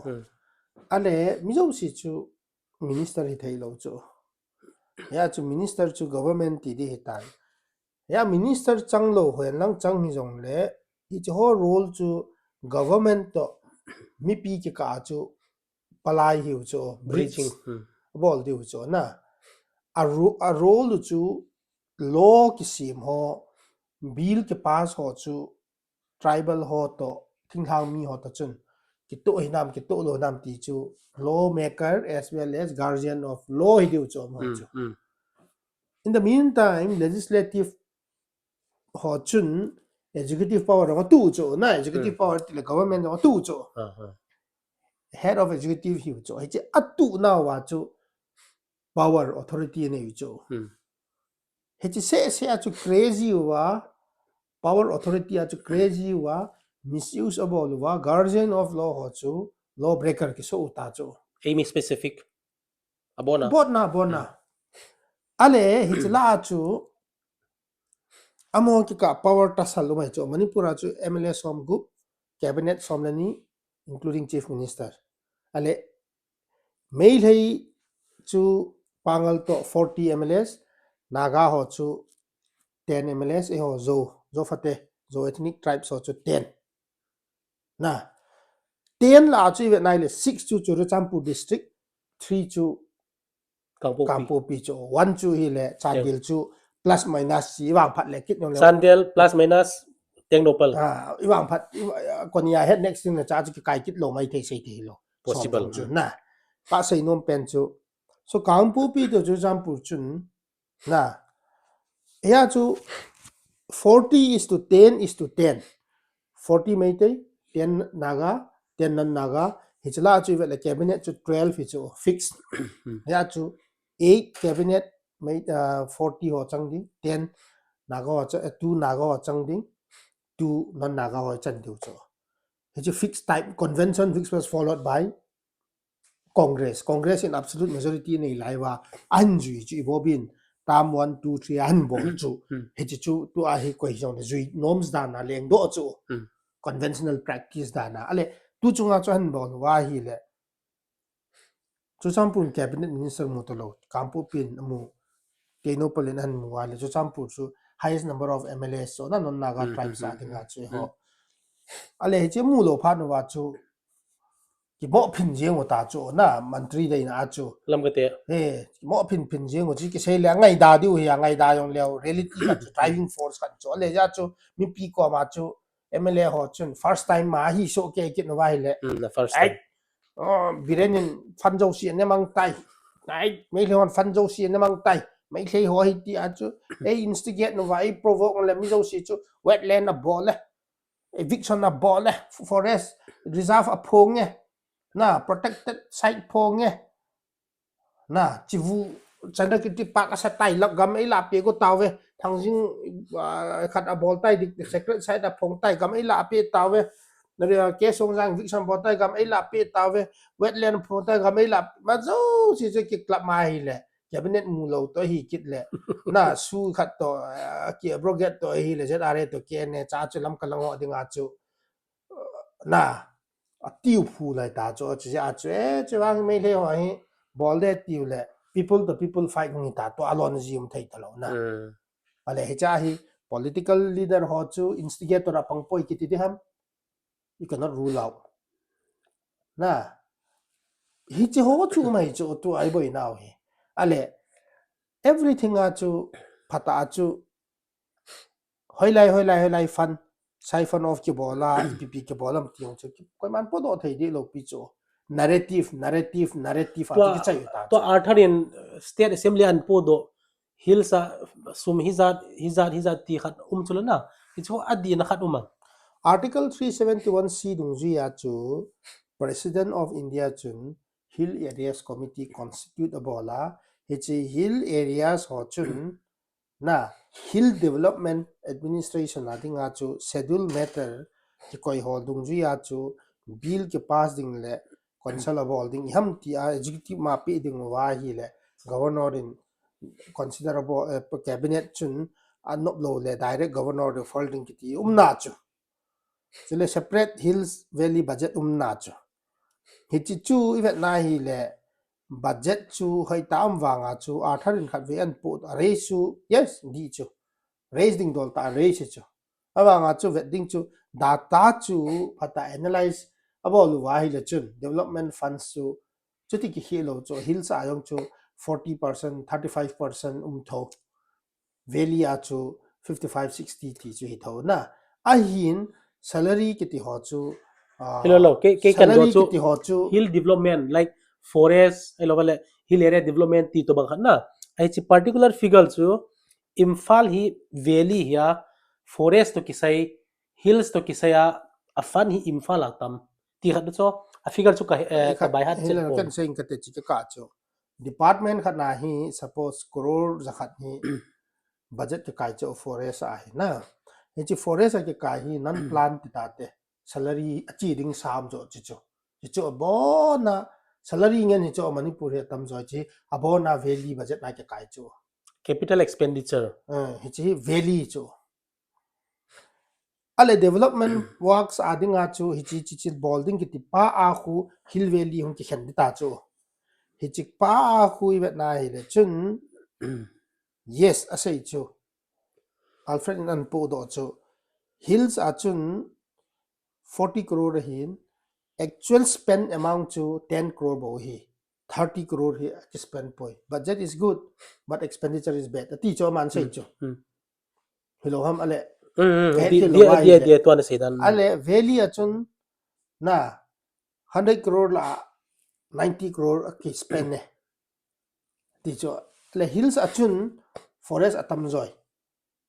ai wangin valley achun forest form joy 9% achun ipitil chi ke am ti logic chu apply ado hi di hin hi cho ta bang chu government nang chun justification na ki chu thing nga chu forest ho cho tam jo unclassified na reserve forest ong chula encroachment ma cha du dai ma cha lo Imphal Valley a chu haiti wanga khu percentage by side nai le 70-80% khu reserve forest a ki phong kit chu Imphal Valley Imphal Valley tam jo Langol na Langol reserve forest ki kibol na lamjaw tham ta ho vet nai le hi chi basis a jo say but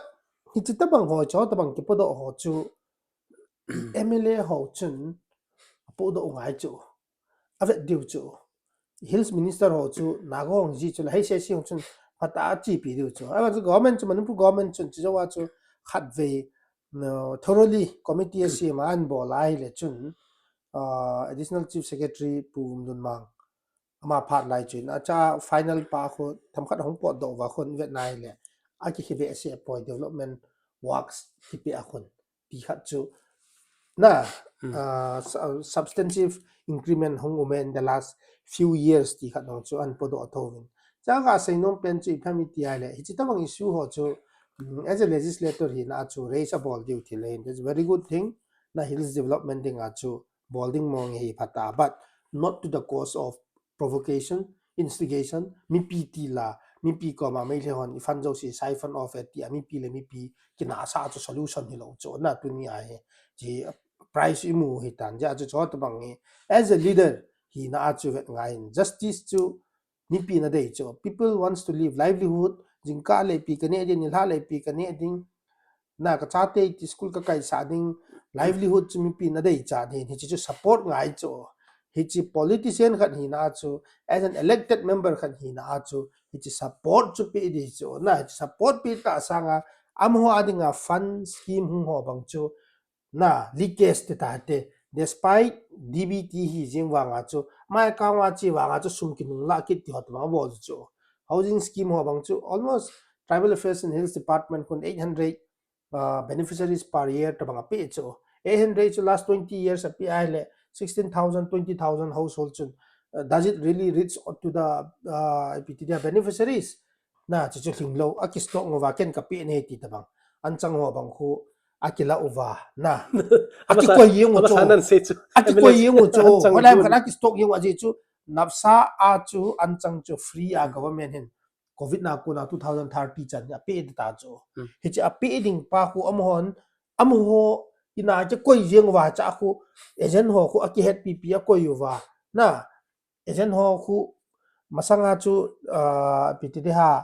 a hop diu za chi si khu free a hop din za chi si khu half a ke ko half a hop so amount tang si khu am ho pocket money time a bol so it's like misuse of power na power abusable chu ya chu even na hele mi pi cha chanding dol chan sa lo chu bol ni ta chu tu chu to na sei chu min ahin nil kal den amma don don se ai ti an ti win na si evidence ipi ham to na sei pian chu tu evidence su an chang ki hom lo na an chang ki hom lo chu la adang an chang ki hom lo chu corruption scandal len pen ta chu la chu conflict sunga cho kho lo cho conflict ke chai president rule sunga continue cho chu cho ken ka dei lo cho conflict ke chai ta president rule hum ta rule of law should prevail hi chi be a chu phata ki hop ngai cho chi ki hom lo wa MLA hon zen ala dingai chu ala ve ve amu ngai chu mu ve amu ve ngai na ngai mu government of India in na mi pi ho free IP pau chu MLA ho in between na hijack a bol wa akineo amo powera emele tian chang de gunan tile so nal ni ka sa go hin na chu cho bol lo hin ni ja chu khat na hin je ting local fund jong to a conflict om wanga nom ta mu hila local fund ho bang chu nobody cares amo a pocket money ding tai ma ki gel jing 2 crore par nam ho bang chu na ipi bol ham ki hello pi ta bang he chi ta bang society a chu mi hi je oba chu mi pi hin MLA ho chun law rule government implementing policy ho chu phatta cross check pola free and fair ta bol ta sanga chu amo chu part of the problem a panguwa mi pi ho langa suffer so le mi pin che chu seido thei ra wa mai chu so the sei role do ichi ham the role of aman ji om chong the role of politician the power authority is for the people not for their personal benefit na it is a chu mazo si chu MLA ho chu back by thing noi hon backup ball a chu kyau to wa nom cho ball lai tan ja chu mi pi suffer hit but mi pi chun they definitely push back na mi pi wang chun push back an ball to de to na sei chu ga pome an chang a hop ding banga amu ve ve a hop lo hi ale na hi chi next part jong le nangin public forum chom a hin podo jin lang na ji chu mi pi te gen thei ma hin na an chang ale to na sei chu written out tam 2030 chan ki hom di ti chu am chula aum le hi chi besi sin na national media ham hoila le ham kai poi hi chi hin thlang sab ji le chun aje chu I moding government apan ahunga ami piten kimulo hele chu very unfair na tun alas at sai na dingin na thil na thu sedan ka ngai le thil hi based on data ti hin het chenin na chivu chandrakiti boy na hi hal khat hin se temo chi boy nei itiong piong ke sei chom ding am lo ama sa hi enjoy na sei ta chula na igamila pi ta ve du dai kitia abana inauguration hong kibol le MLA hong zau so ke ki no ti hi iti dol ha hichi chivu chandrakirti park kiti hi Maharaja Chandrakirti chu expedition chi na chu hichlai chivu na khu ana pha a ama keng khunung jong he du dai ti khat chu na historical record khat chu me government of Manipur state archaeological department chun ipida protected site ti de hamna adinga chu ana phon do hin hichi phon do dung ria chu hichlai tonjang ti di tan chlai ku khat khil lo le if I'm not wrong na be heng kho chu be hiang ham tonjang ham khat le tonjang le kilometer chief of tonjang chun be hiang kom but ama kho chu tonjang ti hin hichlai chu 1990 kuma chu government in they want to acquire na la nom protected site da bol nom preserve nom cha chu anala chu compensation jong chu anamu hitan lak thum ham exact amount chu ka chet tapon phat le ama chu hosapu chu kangla fort na khu state archaeological department na khu cha khu kham service khat jong ki pi hin tulwang hosapu chu beitan na ale present chief minister Japan chief minister Biren Singh chu na ama chu shot bang hi historical attachment ho hi asa nom alung lut pi hi ji chun hilai ko Chandrakirti park ki sim le ti hin na developable nom ti de hin chibol na ding chun Japan chu cabinet minister chu pu hang khan le na hin na ama Japan chun zomi site yong chu chief association zomi council hong council bol ven mi pi tam ta chun threat na amu ji uchun adei pon ewa Japan chun 2017 18 vela chun foundation stone laying chu anabol vin na Japan chun ko MLA hi ham chlaya chu MLA chu pu GS ho pu hin foundation ai wang chun mostly chỉ chụp pu district minister pu cái hàng khăn nên cái hết khi pu lâu hàng nữa khăn na nên hal khan hin intrab leng pu Hiche pu zia sa ham ko ham an foundation stone leng an bol ha Hiche basis sa chu next sa tua incumbent pa hin igamo hitin azodo tai du da tai tia campaign an se ya abana ahung kaya le amahin inaugurate an bol pe tidan khat hiam hello hichi ka chu political part chu choma umteri le a political party it's like chief minister part chun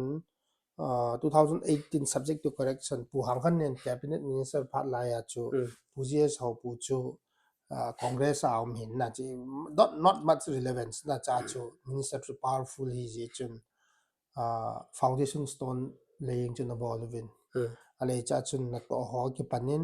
irb yong post da koi win ha sa ta bol win cha chun ka het ki lo wai le user o ho chun na sa ta tingu win na UZO ham RPZI ho jong hidi RPZI no na sa ta tingin le ti chun pol na sa ta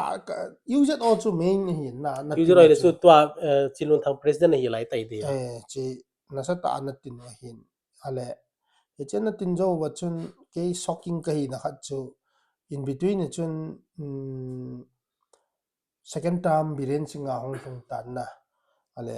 biren sing second term hong thun na chun RPZI hi chi ma sang la khat na chun puje so pulam kai na chun RPZI hot chun na sa ta negotiation ginja wo jong lam kai na ko hi na ana chi ji win a dei lo dan ho thu chu sei tho win ale boy pi khut chang lai ta o hin election hong amin election jo bachun na MLA yang pu hau pu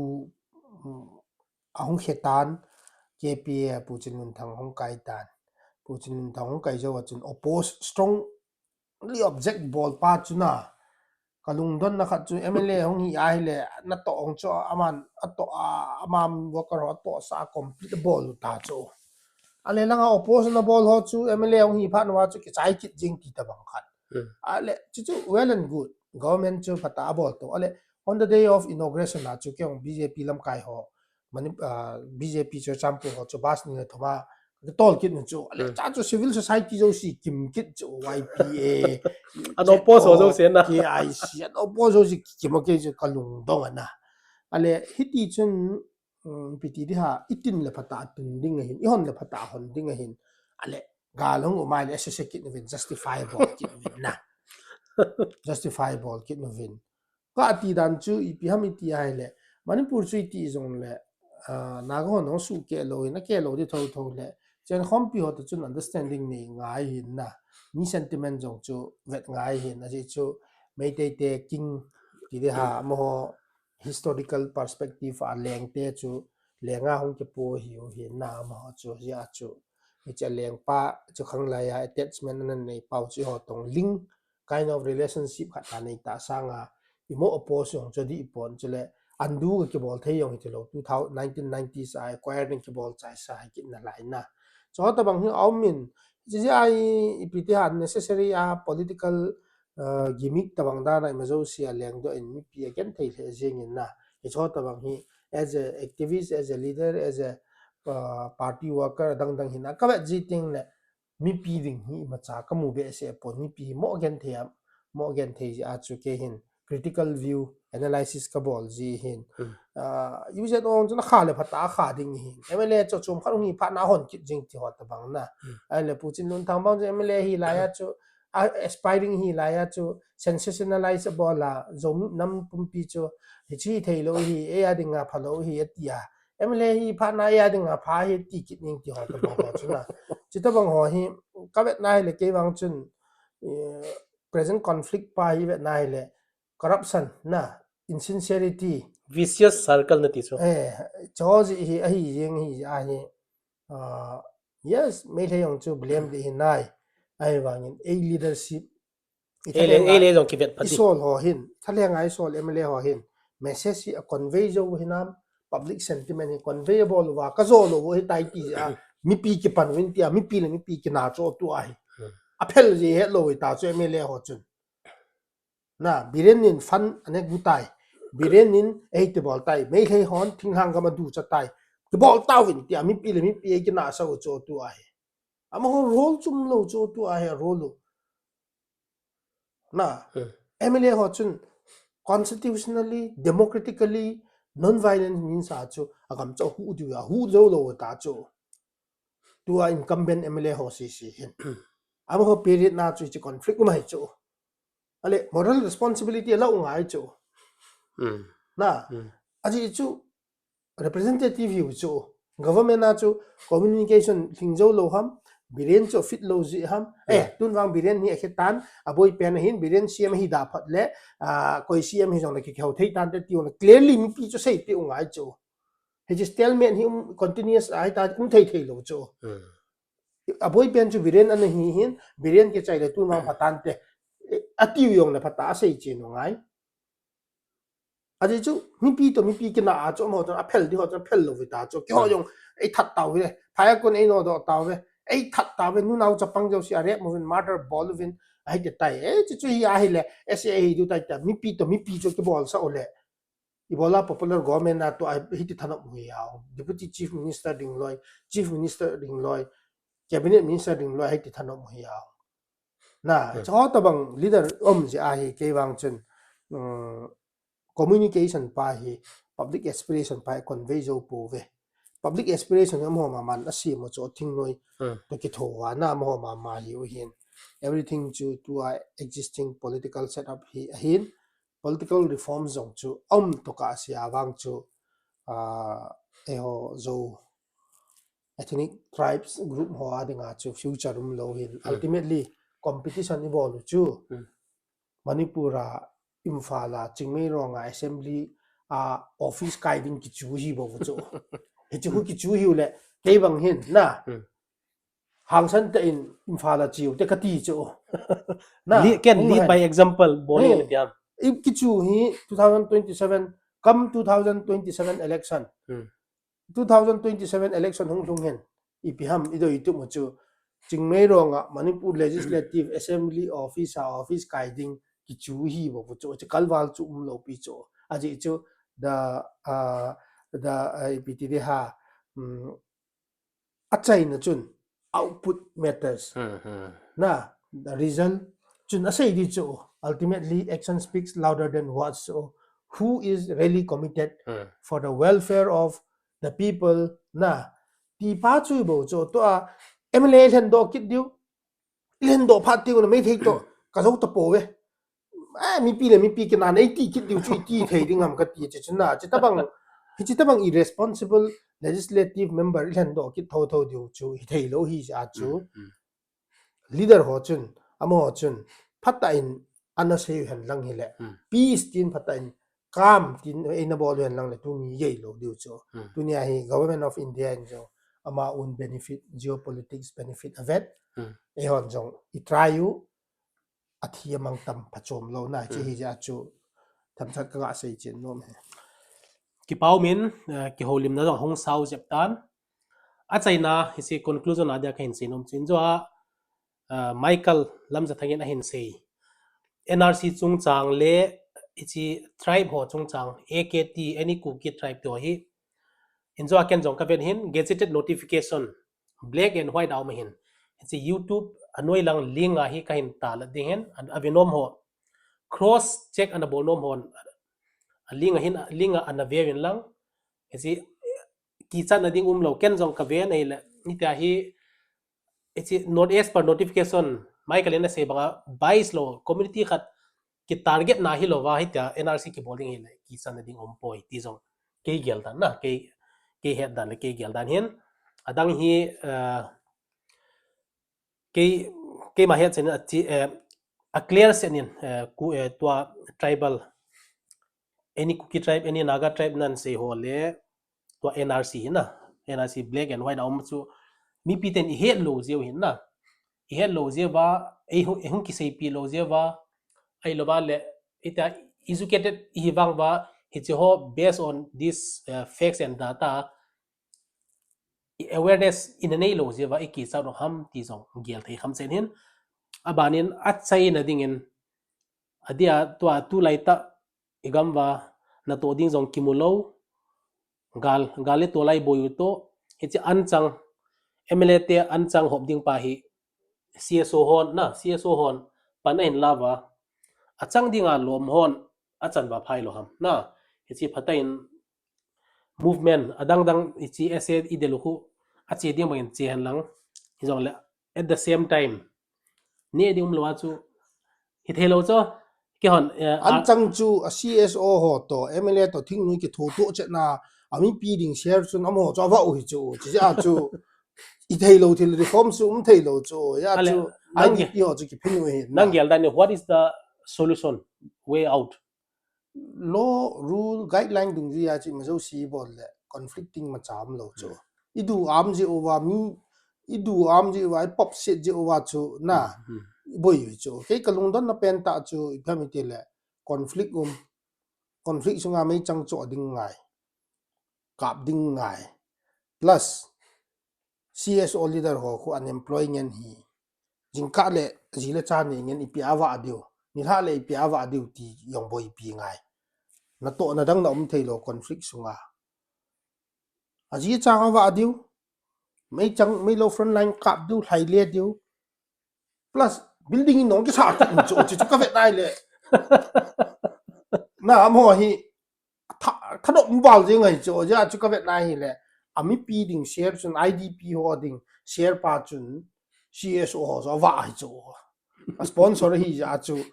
nom wa lai chu tu chung lam kai ho na bot kampu pian ho lai jong le ya chu me lai to watch nan na kon cha ka dem ni jong hi pon in sa lo am po in sangen chu building tungen ga lai ta in sa chu